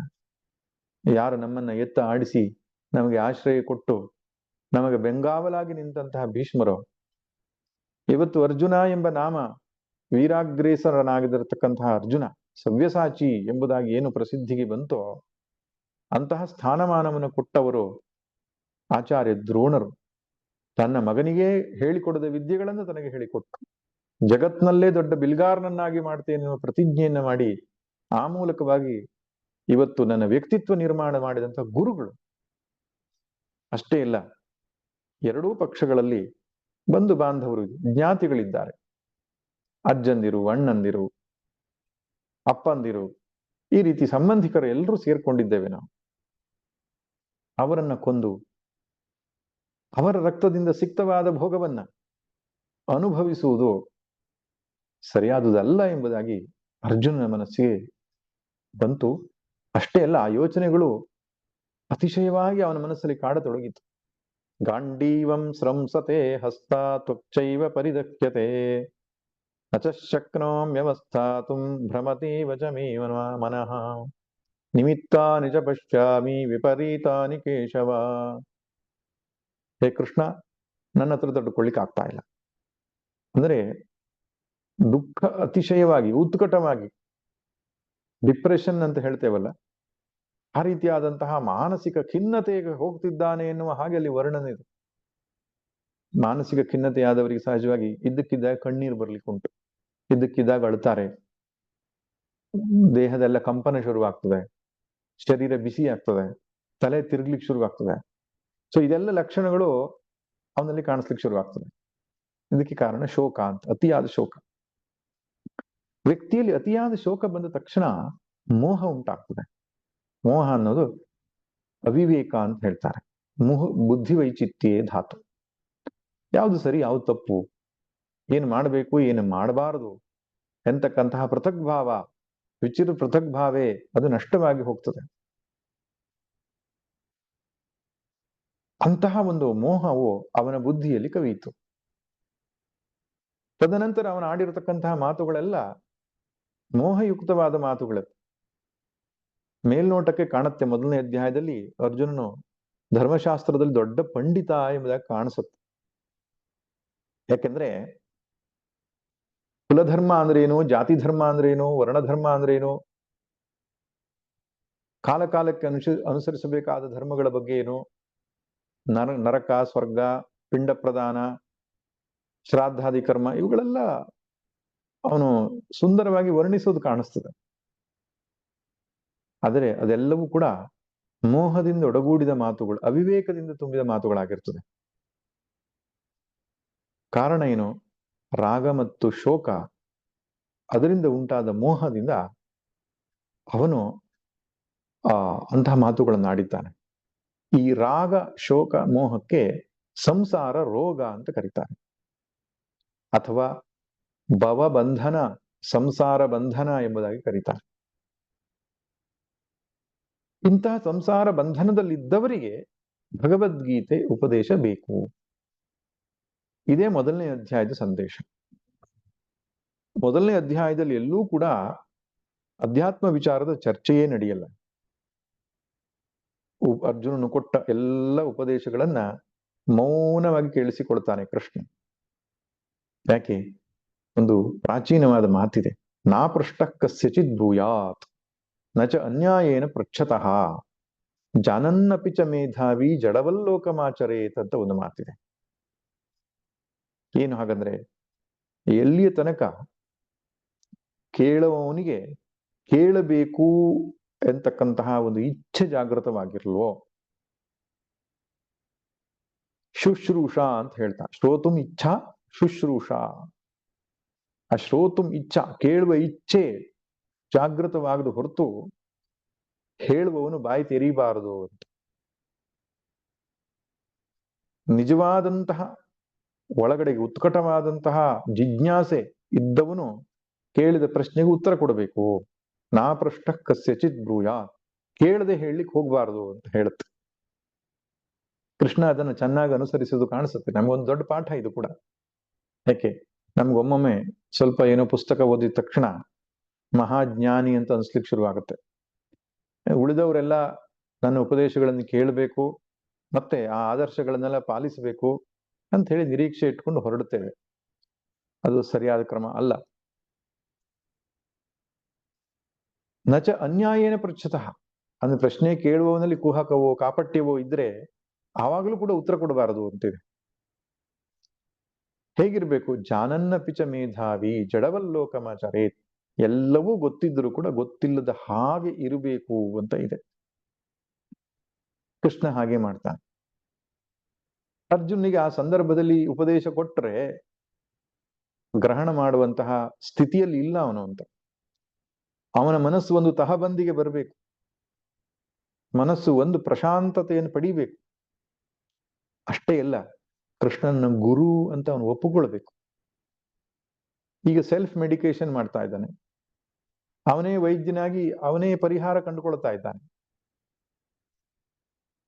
ವೈದ್ಯಶಾಸ್ತ್ರದಲ್ಲಿಯೂ ಹಾಗೆ ಮಾಡಬಾರ್ದು, ಇನ್ನು ಅಧ್ಯಾತ್ಮಶಾಸ್ತ್ರದಲ್ಲಿಯೂ ಹಾಗೆ ಮಾಡಬಾರ್ದು. ಶಂಕರ ಭಗವತ್ಪಾದರು ತಮ್ಮ ಒಂದು ಭಾಷ್ಯದಲ್ಲಿ ಹೇಳ್ತಾರೆ, ಅನೇಕ ವಿಷಯಗಳಲ್ಲಿ ಪಂಡಿತನಾಗಿದ್ದರೂ ಕೂಡ ಸ್ವಾತಂತ್ರ್ಯೇನ ಬ್ರಹ್ಮಜ್ಞಾನ ಅನ್ವೇಷಣ ಕುರ್ಯಾತ್ ಅಂತ ಮಂಡುಕೋಪನಿಷತ್ನಲ್ಲಿ ಸ ಗುರುಮೇವಾಭಿಗಚ್ಚೇತು ಸಮಿತ್ಪಾಣಿ ಶ್ರೋತ್ರಿಯಂ ಬ್ರಹ್ಮನಿಷ್ಠಂ ಎಂಬ ಮಾತಿನಲ್ಲಿ ಶಂಕರರು ಭಗವತ್ಪಾದರು ಭಾಷ್ಯ ಬರಿತಾ ಹೇಳ್ತಾರೆ, ಅನೇಕ ಶಾಸ್ತ್ರಗಳನ್ನು ತಿಳಿದಿದ್ರೂ ಕೂಡ ಸರ್ವಶಾಸ್ತ್ರವಿದಪಿ ಸ್ವಾತಂತ್ರ್ಯೇನ ಬ್ರಹ್ಮಜ್ಞಾನ ಅನ್ವೇಷಣ ಕುರ್ಯಾತ್, ಸ್ವತಂತ್ರವಾಗಿ ಬ್ರಹ್ಮಜ್ಞಾನವನ್ನ ಹುಡುಕಬಾರದು ಅಂತ. ಯಾಕಂದ್ರೆ ತರ್ಕದಿಂದಲೋ ಮತ್ತಿನ್ಯಾವುದೋ ಮೂಲಕವಾಗಿಯೋ ನಾವು ಪರಿಹಾರ ಕಂಡುಕೊಳ್ಳುವ ವಿಷಯ ಅಲ್ಲ ಇದು.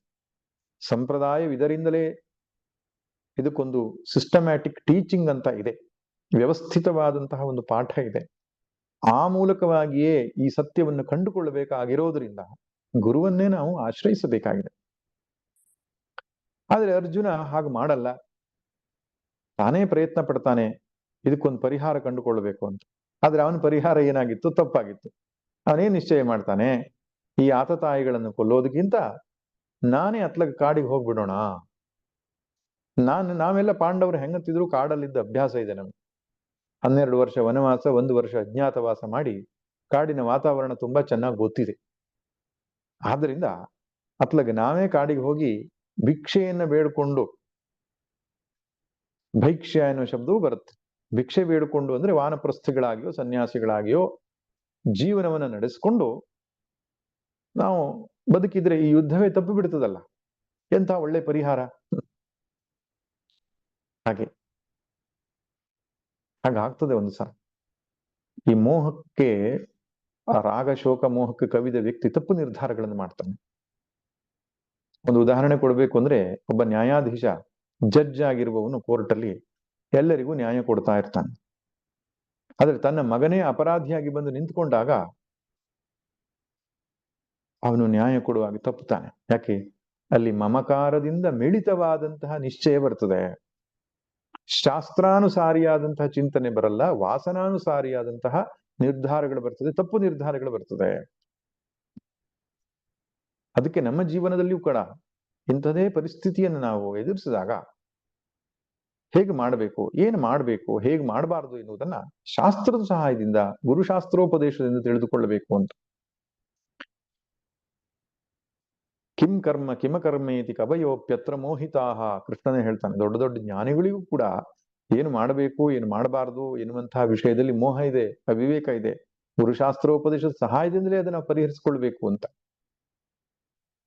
ಅರ್ಜುನ ಒಂದೊಮ್ಮೆ ಆ ರೀತಿಯಾಗಿ ಬಿಟ್ಟು ಕಾಡಿಗೆ ಹೋಗಿದ್ರೆ ಸಾಮಾಜಿಕವಾಗಿ ಒಂದು ದೊಡ್ಡ ಲೋಪ ಆಗ್ತಿತ್ತು. ಯಾಕೆ? ಅಧರ್ಮ ಮೊದಲೇ ತಾಂಡವವಾಡ್ತಾ ಇತ್ತು.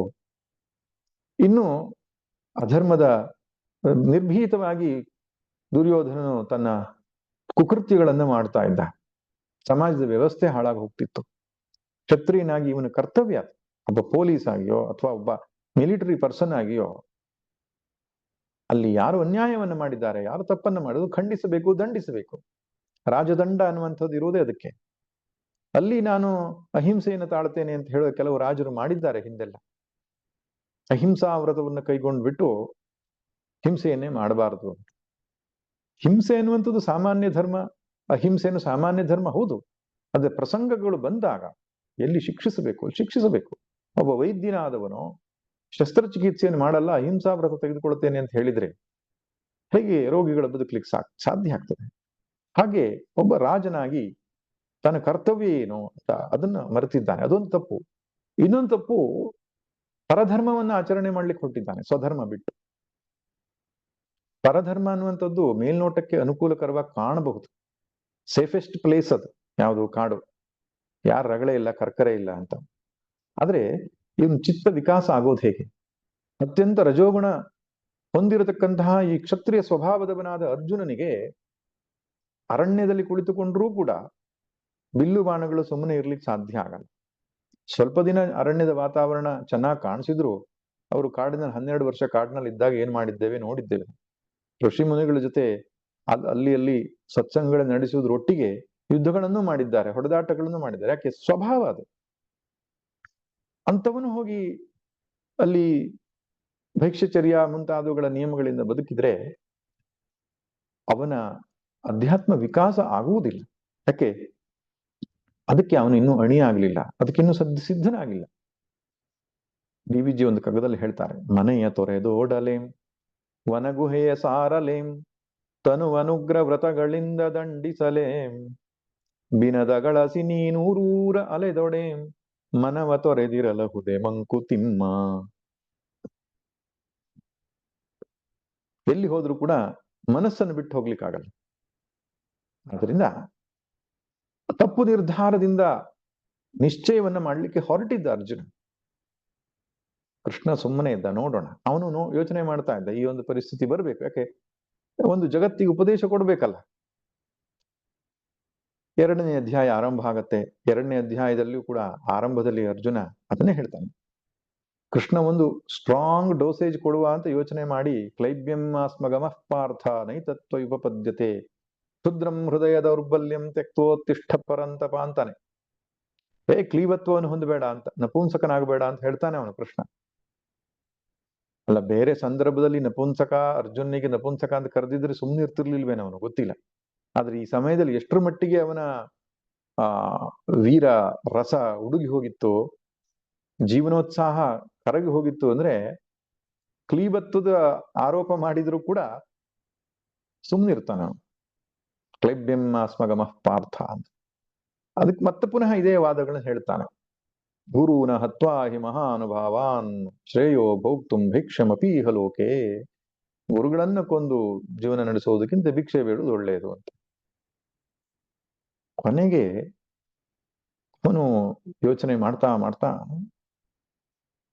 ಸೋತು ಬಿಡ್ತಾನೆ. ನನ್ನಿಂದ ಇದಕ್ಕೆ ಉತ್ತರ ಕಂಡುಕೊಳ್ಳಿಕ್ಕೆ ಸಾಧ್ಯ ಇಲ್ಲ. ಗೊಂದಲದ ಗೂಡಾಗಿ ಬಿಡುತ್ತದೆ ಅರ್ಜುನ ಮನಸ್ಸು.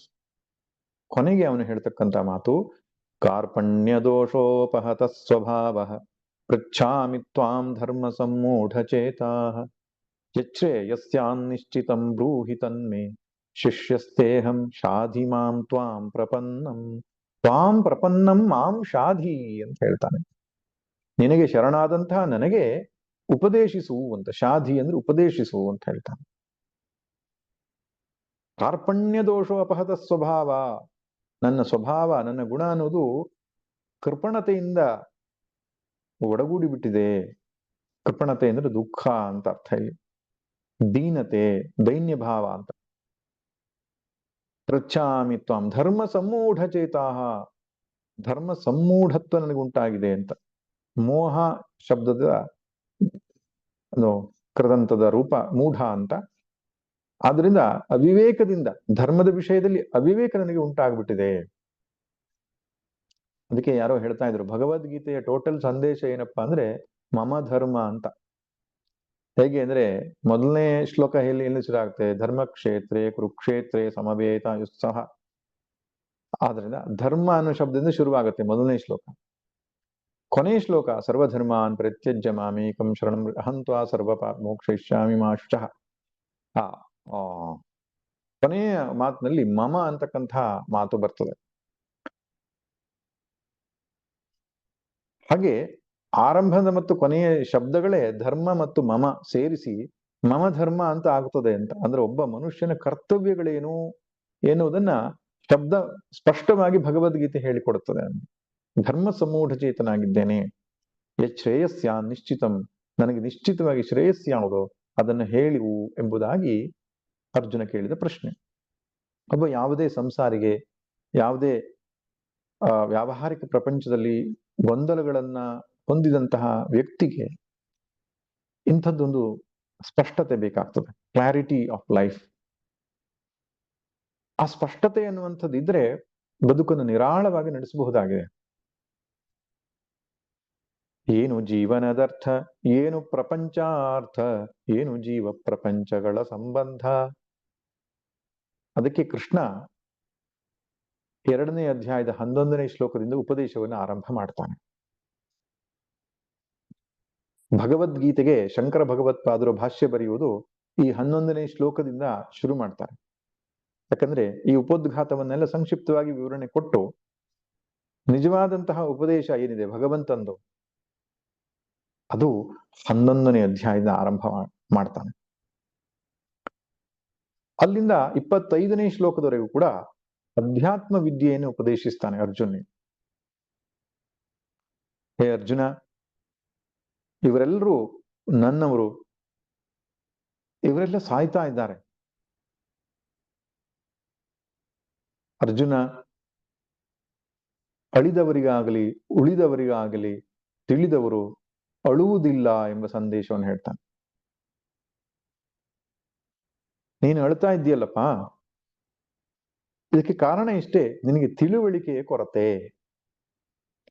ಪಂಡಿತಾಹ ನಶೋಚಂತಿ ಪಂಡಿತಾಹ, ಪಂಡಿತರು ಶೋಕಿಸುವುದಿಲ್ಲ. ಅದರಿಂದ ದುಃಖಕ್ಕೆ ಬಹಳ ಮುಖ್ಯವಾದ ಕಾರಣ ಭಗವದ್ಗೀತೆಯ ಪ್ರಕಾರ ಅಜ್ಞಾನವೇ ಕಾರಣ ಅಂತ. ಇದು ದೊಡ್ಡ ಸತ್ಯ, ನಮ್ಮ ಮನಸ್ಸಿಗೆ ಇದು ಗೋಚರ ಆಗಬೇಕು. ನಾವು ನೂರಾರು ಸಮಸ್ಯೆಗಳನ್ನ ಮುಂದಿಡ್ತೇವೆ. ನನ್ನ ಜೀವನ ದುಃಖಮಯವಾಗಲಿಕ್ಕೆ ಕಾರಣಗಳು ಅನೇಕ ಇವೆ ಅಂತ ಭಾವಿಸಿಕೊಳ್ತೇವೆ. ಮೇಲ್ನೋಟಕ್ಕೆ ಹಾಗೆ ಕಾಣಬಹುದು. ಹಣದ ಸಮಸ್ಯೆ ಇರಬಹುದು, ಸಂಬಂಧದಲ್ಲಿ ಸಮಸ್ಯೆ ಇರಬಹುದು, ದೈಹಿಕ ಸಮಸ್ಯೆ, ಮತ್ತೊಂದು ಮಗದೊಂದು ನೂರಾರು ಲೌಕಿಕ ಸಮಸ್ಯೆಗಳಿಂದ ನಾನು ದುಃಖಿತನಾಗಿದ್ದೇನೆ ಎಂದು ಭಾವಿಸಿಕೊಂಡಿರಬಹುದು. ಆದ್ರೆ ನಿಜವಾದ ಸಮಸ್ಯೆ ಅಜ್ಞಾನ. ಆತ್ಮದ ನಿಜವಾದ ಆತ್ಮಸ್ವರೂಪದ ಅಜ್ಞಾನವೇ ಎಲ್ಲ ಸಮಸ್ಯೆಗಳಿಗೂ ಮೂಲ ಕಾರಣ. ಆದ್ದರಿಂದ ಯಾರಿಗೆ ಆತ್ಮಜ್ಞಾನವಿದೆಯೋ ಅವರು ದುಃಖಿಸುವುದಿಲ್ಲ ಅಂತ ಹೇಳ್ತಾನೆ. ಈ ಪಂಡಿತ ಅಂದ್ರೆ ಆತ್ಮಜ್ಞಾನಿಗಳು ಅಂತ ಅರ್ಥ. ಹಾಗೆ ಆತ್ಮಜ್ಞಾನದ ಸ್ವರೂಪವನ್ನ ತುಂಬಾ ಸುಂದರವಾಗಿ ಆತ್ಮದ ಲಕ್ಷಣಗಳನ್ನು ವರ್ಣಿಸ್ತಾನೆ. ಆತ್ಮನು ನಿತ್ಯನು, ಆತ್ಮನು ಸತ್ಯನು, ಆತ್ಮನು ನಿರ್ವಿಕಾರಿಯು, ಆತ್ಮನು ಅವಿನಾಶಿಯು, ಆತ್ಮನು ಅಕರ್ತ ಅಭೋಕ್ತನು, ಈ ಮುಂತಾದ ಆತ್ಮ ಲಕ್ಷಣಗಳನ್ನ ವರ್ಣಿಸ್ತಾನೆ. ಆದ್ರೆ ಅರ್ಜುನ್ನಿಗೆ ಅದು ಪಥ್ಯವಾಗಲ್ಲ. ಯಾಕೆ? ಯಾವುದೇ ಔಷಧಿಯನ್ನು ತೆಗೆದುಕೊಳ್ಳಬೇಕಾದ್ರೆ ಆಯುರ್ವೇದದ ಔಷಧಿ ಪಥ್ಯ ಮಾಡಬೇಕಾಗ್ತದೆ. ಪಥ್ಯ ಎನ್ನುವಂತಹ ಚಿತ್ತಶುದ್ಧಿ ಇದ್ದರೆ ಮಾತ್ರ ಜ್ಞಾನ ಎನ್ನುವ ಔಷಧಿ ಕೆಲಸ ಮಾಡ್ತದೆ. ಆದ್ದರಿಂದ ಅದು ಅವನಿಗೆ ಗುರಿ ಎಂಬುದಾಗಿ ಸ್ಪಷ್ಟ ಆದರೂ ಕೂಡ ಒಳಗಡೆಗೆ ಅದು ಜ್ಞಾನ ನೆಲೆ ನಿಂತ್ಕೊಂಡಿರ್ಲಿಲ್ಲ. ಅದಕ್ಕೆ ಕೃಷ್ಣ ಕರ್ಮ ಯೋಗದ ಉಪದೇಶವನ್ನ ಮಾಡ್ತಾನೆ. ಕರ್ಮಣ್ಯೇವಾಧಿಕಾರಸ್ಥೆ ಮಾ ಫಲೇಶು ಕದಾಚನ. ಈ ರೀತಿಯಾಗಿ ಕರ್ಮಯೋಗದ ಉಪದೇಶವನ್ನು ಸಂಕ್ಷಿಪ್ತವಾಗಿ ಅರ್ಜುನಿಗೆ ಮಾಡ್ತಾನೆ. ನಿಜವಾಗಿ ಹೇಳುವುದಾದ್ರೆ ಭಗವದ್ಗೀತೆಯಲ್ಲಿ ಇರೋದು 2 ಯೋಗ. ಒಂದು ಕರ್ಮಯೋಗ, ಇನ್ನೊಂದು ಜ್ಞಾನ ಯೋಗ. ಯಾಕಂದ್ರೆ ಇಡೀ ಭಗವದ್ಗೀತೆಯ ಸಾರ 2ನೇ ಅಧ್ಯಾಯ. 2ನೇ ಅಧ್ಯಾಯದಲ್ಲಿ 3 ಟಾಪಿಕ್ಗಳಿದೆ. ಒಂದು ಜ್ಞಾನಯೋಗ, ಇನ್ನೊಂದು ಕರ್ಮಯೋಗ, ಕೊನೆಯದಾಗಿ ಸ್ಥಿತಪ್ರಜ್ಞನ ಲಕ್ಷಣ ಅಥವಾ ಜ್ಞಾನಿಯ ಲಕ್ಷಣ ಅಂತ. ಯೋಗ ಎಂಬುದಾಗಿ ತೆಗೆದುಕೊಂಡ್ರೆ 2 ಇರೋದು, ಒಂದು ಕರ್ಮಯೋಗ, ಇನ್ನೊಂದು ಜ್ಞಾನ ಯೋಗ. ಸ್ವಾಮಿ ಭಕ್ತಿ ಯೋಗ ಎಲ್ಲಿ ಹೋಯ್ತು, ರಾಜಯೋಗ ಎಲ್ಲಿ ಹೋಯ್ತು ಅಂತ ಕೆಲವರು ಕೇಳ್ತಾರೆ. ಭಕ್ತಿ ಯೋಗ, ರಾಜಯೋಗ ಈ 2ನ್ನು ಕೂಡ ಕರ್ಮಯೋಗದ ಅಂತರ್ಗತವಾಗಿ ಮಾಡಿಕೊಳ್ಳಬಹುದು. ಆದ್ದರಿಂದ ಚಿತ್ತಶುದ್ಧಿಗಾಗಿ ಕರ್ಮಯೋಗ ಅಥವಾ ಕರ್ಮಯೋಗ ಉಪಾಸನಾ ಯೋಗ ಅಂತ ಸೇರಿಸ್ಕೊಳ್ಬಹುದು. ಯಾಕಂದ್ರೆ ಉಪಾಸನೆ ಎನ್ನುವುದು ಸೂಕ್ಷ್ಮವಾದ ಕರ್ಮ. ಸ್ಥೂಲವಾದ ನಿಷ್ಕಾಮ ಕರ್ಮಕ್ಕೆ ಹೆಸರು ಕರ್ಮಯೋಗ, ಸೂಕ್ಷ್ಮವಾದ ನಿಷ್ಕಾಮ ಕರ್ಮವೇ ಮಾನಸಿಕವಾದಂತಹ ಒಂದು ಧ್ಯಾನಕ್ಕೆ ಉಪಾಸನಾ ಯೋಗ ಅಂತ ಹೇಳ್ತಾರೆ. ಅದೇ ಭಕ್ತಿ ಯೋಗ ಅಂತ ಕೂಡ ಕರೆದಿದ್ದಾರೆ. ಇದೆರಡು ಕೂಡ ಚಿತ್ತಶುದ್ಧಿಗೆ ಸಾಧನವಾದ್ರೆ ಆತ್ಮಜ್ಞಾನವೇ ಮೋಕ್ಷಕ್ಕೆ ಸಾಧನ ಎನ್ನುವ ಕಾರಣದಿಂದ ಪ್ರಥಮತವಾಗಿ ಅವನು ಜ್ಞಾನವನ್ನು ಉಪದೇಶಿಸ್ತಾನೆ ಕೃಷ್ಣ. ಅಂದ್ರೆ ಅಲ್ಟಿಮೇಟ್ ಮೆಡಿಸಿನ್ ಯಾವ್ದಪ್ಪ ಅಂದ್ರೆ ಜ್ಞಾನವೇ. ಕೊನೆಗೆ ನಮ್ಮ ಜೀವನದ ಗುರಿಯನ್ನ ನಾವು ಹೇಗೆ ಸೆಟ್ ಮಾಡ್ಕೊಳ್ಬೇಕು ಅನ್ನೋದಕ್ಕೂ ಸ್ಥಿತಪ್ರಜ್ಞನ ಲಕ್ಷಣಗಳನ್ನ ಹೇಳ್ತಾನೆ. ಈ ಸ್ಥಿತಪ್ರಜ್ಞ ಲಕ್ಷಣದಲ್ಲಿಯೂ ಕೂಡ 18 ಶ್ಲೋಕಗಳನ್ನ ಅವನು ಮೀಸಲಾಗಿಟ್ಟಿದ್ದಾನೆ. 2ನೇ ಅಧ್ಯಾಯದ ಕೊನೆಯ 18 ಶ್ಲೋಕಗಳು ಸ್ಥಿತಪ್ರಜ್ಞನ ಲಕ್ಷಣ. ಇಡೀ ಭಗವದ್ಗೀತೆಯ ಸಾರ ಇಷ್ಟೇ. ಉಳಿದೆಲ್ಲವೂ ಕೂಡ ಈ 2ನೇ ಅಧ್ಯಾಯದ ವಿಸ್ತಾರ. ನಮ್ಮ ಶಾಸ್ತ್ರಗಳಲ್ಲಿ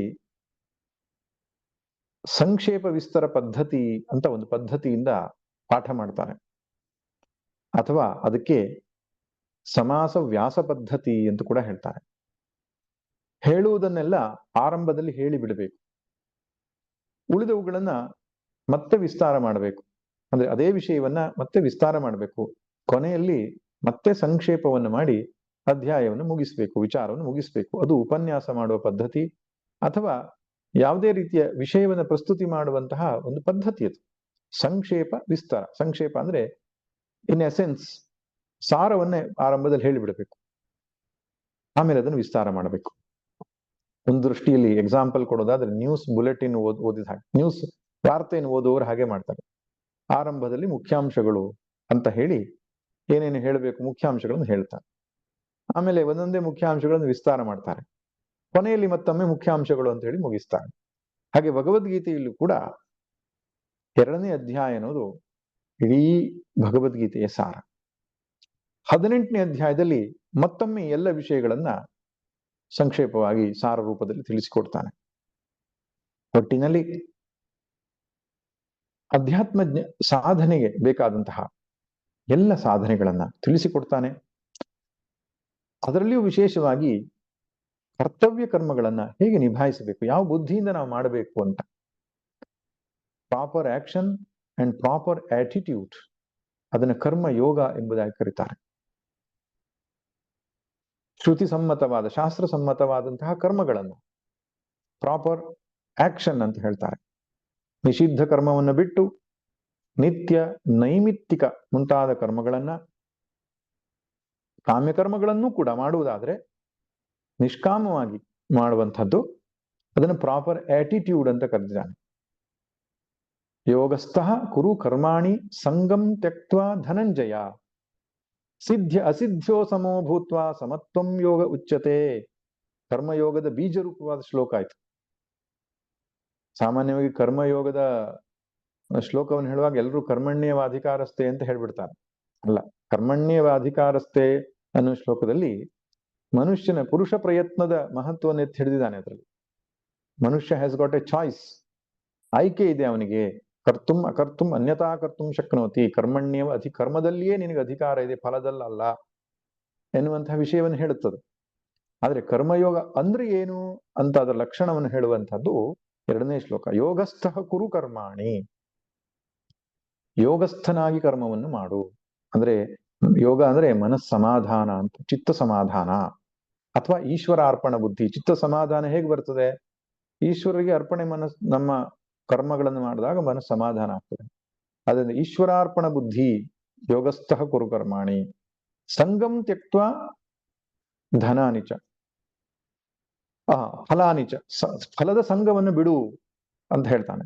ಇದನ್ನ ಪ್ರಸಾದ ಬುದ್ಧಿ ಅಂತ ಹೇಳ್ತಾನೆ. ಈಶ್ವರಾರ್ಪಣ ಬುದ್ಧಿ ಮತ್ತು ಪ್ರಸಾದ ಬುದ್ಧಿಯಿಂದ ನೀನು ಸಿದ್ಧೋ ಸಮೋಭೂತ್ವ, ಲಾಭವೋ ನಷ್ಟವೋ ಜಯವೋ ಅಪಜಯವೋ ಸಮತ್ವ ಭಾವದಿಂದ ಸ್ವೀಕರಿಸಿದ್ರೆ ಚಿತ್ತದಲ್ಲಿರ್ತಕ್ಕಂತಹ ಮಲ ವಿಕ್ಷೇಪಗಳೆಲ್ಲ ನಾಶವಾಗಿ ನೀನು ಜ್ಞಾನಕ್ಕೆ ಅರ್ಹತೆಯನ್ನು ಪಡಿತೀಯ. ಅದಕ್ಕಾಗಿಯೇ ಇರುವಂತದ್ದು ಗೃಹಸ್ಥ ಧರ್ಮ. ಈ ಒಂದು ಪ್ರಯಾರಿಟಿ ಸೆಟ್ಟಿಂಗ್ ಅಂತ ಹೇಳ್ತಾರೆ. ಜೀವನದ ಪ್ರಯಾರಿಟಿ ಏನು, ಆದ್ಯತೆ ಏನು, ಇದು ಸ್ಪಷ್ಟ ಆಗ್ಬಿಟ್ರೆ ಬದುಕು ತುಂಬಾ ಸರಳ ಆಗ್ತದೆ. ಎಲ್ಲರಿಗೂ ಗೊಂದಲ ಆಗಿರುವುದು ಏನಪ್ಪಾ ಅಂದ್ರೆ ಬದುಕಿನ ಗುರಿ ಮತ್ತು ದಾರಿ, ಇದರ ಬಗ್ಗೆ ಸ್ಪಷ್ಟತೆ ಇಲ್ಲ. ಗುರಿ ಒಂದೇ, ನಮಗೆಲ್ಲರಿಗೂ ನಮ್ಮ ಸ್ವಸ್ವರೂಪವನ್ನು ಪ್ರಾಪ್ತಿ ಮಾಡಿಕೊಳ್ಳೋದು. ಅಲ್ಲಿದೆ ನಮ್ಮ ಮನೆ, ಇಲ್ಲಿ ಬಂದೆ ಸುಮ್ಮನೆ ಅಂತ ದಾಸರು ಹೇಳಿದಾಗೆ, ಅಲ್ಲಿದೆ ಅಂದ್ರೆ ಎಲ್ಲೋ ಬೇರೆ ಲೋಕದಲ್ಲಿ ಅಲ್ಲ, ನಮ್ಮ ಆತ್ಮಸ್ವರೂಪವೇ ನಮ್ಮ ಮೂಲ ಸ್ಥಾನ. ಯದ್ಗತ್ವಾ ನಿವರ್ತಂತೆ ತದ್ಧಾಮ ಪರಮಂ ಮಮ. ನಮ್ಮ ಆತ್ಮಸ್ವರೂಪಕ್ಕೆ ಮರಳಿ ತೆರಳುವಂತದ್ದೇ. ಅರಳು ಮರಳು ಅಂತ, ಅರಳಬೇಕು ಮರಳಬೇಕು. ಹಿಂತಿರುಗಿ ನಮ್ಮ ಮೂಲಕ್ಕೆ ಹೋಗುವುದೇ ನಮ್ಮೆಲ್ಲರ ಜೀವನದ ಚರಮ ಲಕ್ಷ್ಯ. ಅದನ್ನು ಸ್ಪಷ್ಟ ಮಾಡಿಕೊಳ್ಬೇಕು. ಅದಕ್ಕಿರುವ ದಾರಿ ಚಿತ್ತಶುದ್ಧಿ ಮತ್ತು ಜ್ಞಾನ ಪ್ರಾಪ್ತಿ. ಇದನ್ನ ಸರಳವಾಗಿ ನಮ್ಮ ದಿನನಿತ್ಯದ ವ್ಯವಹಾರದಲ್ಲಿ ನಾವು ಹೇಗೆ ಅಳವಡಿಸಿಕೊಳ್ಳಿಕ್ಕೆ ಸಾಧ್ಯ ಎನ್ನುವುದನ್ನ ಪ್ರತಿ ಶ್ಲೋಕವೂ ಕೂಡ ತುಂಬಾ ಸುಂದರವಾಗಿ ವರ್ಣನೆ ಮಾಡುತ್ತೆ. ಇವತ್ತಿನಿಂದ ಇಂಥ ಒಂದು ಜ್ಞಾನ ಯಜ್ಞ ಆರಂಭ ಆಗ್ತಾ ಇದೆ. ಇದೊಂದು ಯಜ್ಞ ಅಂತ ಗೀತೆಯ 18ನೇ ಅಧ್ಯಾಯದಲ್ಲಿ ಕೃಷ್ಣ ಹೇಳ್ತಾನೆ, ಜ್ಞಾನ ಯಜ್ಞದಿಂದ ಯಾರು ನನ್ನನ್ನು ಆರಾಧಿಸ್ತಾರೋ ನನಗೆ ಅವರು ತುಂಬಾ ಇಷ್ಟ ಎಂಬುದಾಗಿ ಹೇಳ್ತಾನೆ. ಜ್ಞಾನ ಯಜ್ಞ ಅಂದ್ರೆ ಅಧ್ಯಾಪನಕ್ಕೆ ಜ್ಞಾನ ಯಜ್ಞ ಅಂತ ಹೇಳ್ತಾರೆ. ಈ ರೀತಿಯಾದ ಒಂದು ಕೈಂಕರ್ಯ ಬಹಳ ಪುಣ್ಯಕರವಾದ ಕೆಲಸ. ಭಗವದ್ಗೀತೆಯನ್ನ ಕೇಳಿಸಿಕೊಳ್ಳುವುದರಿಂದಲೇ ನಮ್ಮ ಪಾಪಕ್ಷಯವಾಗ್ತದೆ. ಇಂತಹ ವಿಚಾರಗಳನ್ನ 1 ಗಂಟೆಗಳ ಕಾಲ ಅಥವಾ 1.5 ಗಂಟೆಗಳ ಕಾಲ ಏಕಾಗ್ರ ಚಿತ್ತದಿಂದ ಶ್ರವಣ ಮಾಡಿದರೆ ನಮ್ಮ ಒಳಗಡೆಗಿರತಕ್ಕಂತಹ ಅಜ್ಞಾನ ತತ್ಸಂಬಂಧಿಯಾದ ದೋಷಗಳೆಲ್ಲವೂ ನಿವೃತ್ತಿಯಾಗಿ ನಾವು ಭಗವಂತನ ಪದ ಪ್ರಾಪ್ತಿ ಮಾಡಿಕೊಳ್ಳಿಕ್ಕಾಗ್ತದೆ. ಅಂತಹ ಒಂದು ಅದ್ಭುತವಾದಂತಹ ಕೈಂಕರ್ಯವನ್ನ ಜಗದ್ಗುರುಗಳು ಆದೇಶವನ್ನ ಮಾಡಿ ಆ ಮೂಲಕ ಮಾಡಿಸ್ತಾ ಇದ್ದಾರೆ. ನಾವೆಲ್ಲರೂ ಕೂಡ ಅದರಲ್ಲಿ ಭಾಗವಹಿಸೋಣ.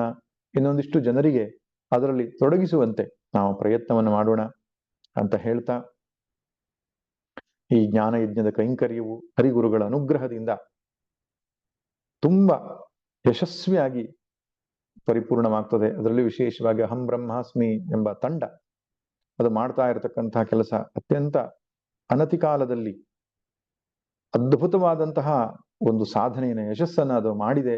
ತುಂಬಾ ಜನರಿಗೆ ಅದು ತಲುಪಿದೆ. ಇನ್ನು ಅದು ಯಶಸ್ವಿಯಾಗಿ ಎಲ್ಲ ಕೆಲಸಗಳನ್ನು ಮಾಡಲಿ ಅಂತ ಭಗವಂತನಲ್ಲಿ ಪ್ರಾರ್ಥನೆ ಮಾಡಿ ಈ ಗೀತಾ ಪರಿಚಯ ಎನ್ನುವಂತಹ ಉಪನ್ಯಾಸಕ್ಕೆ ಮಂಗಳವನ್ನು ಹಾಡ್ತಾ ಇದ್ದೇನೆ. ಸರ್ವೇ ಭವಂತು ಸುಖಿನಃ, ಸರ್ವೇ ಸಂತು ನಿರಾಮಯಾಃ, ಸರ್ವೇ ಭದ್ರಾಣಿ ಪಶ್ಯಂತು, ಮಾ ಕಶ್ಚಿತ್ ದುಃಖ ಭಾಗ್ ಭವೇತ್.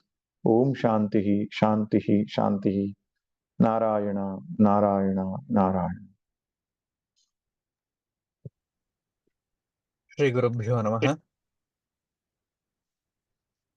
ಸುಮಾರು 1.5 ಗಂಟೆಗಳ ಕಾಲ ಪರಮಪೂಜ್ಯ ಶ್ರೀ ಗುರುಗಳವರು ನಿತ್ಯ ಜೀವನದಲ್ಲಿ ಭಗವದ್ಗೀತೆ ಯಾಕೆ ಬೇಕು ಮತ್ತು ನಾವು ಅರ್ಜುನನ ಸ್ಥಾನದಲ್ಲಿ ನಿಂತು ದಿನನಿತ್ಯದಲ್ಲಿ ನಾವು ಸಹ ಹೋರಾಡುತ್ತಿದ್ದೇವೆ.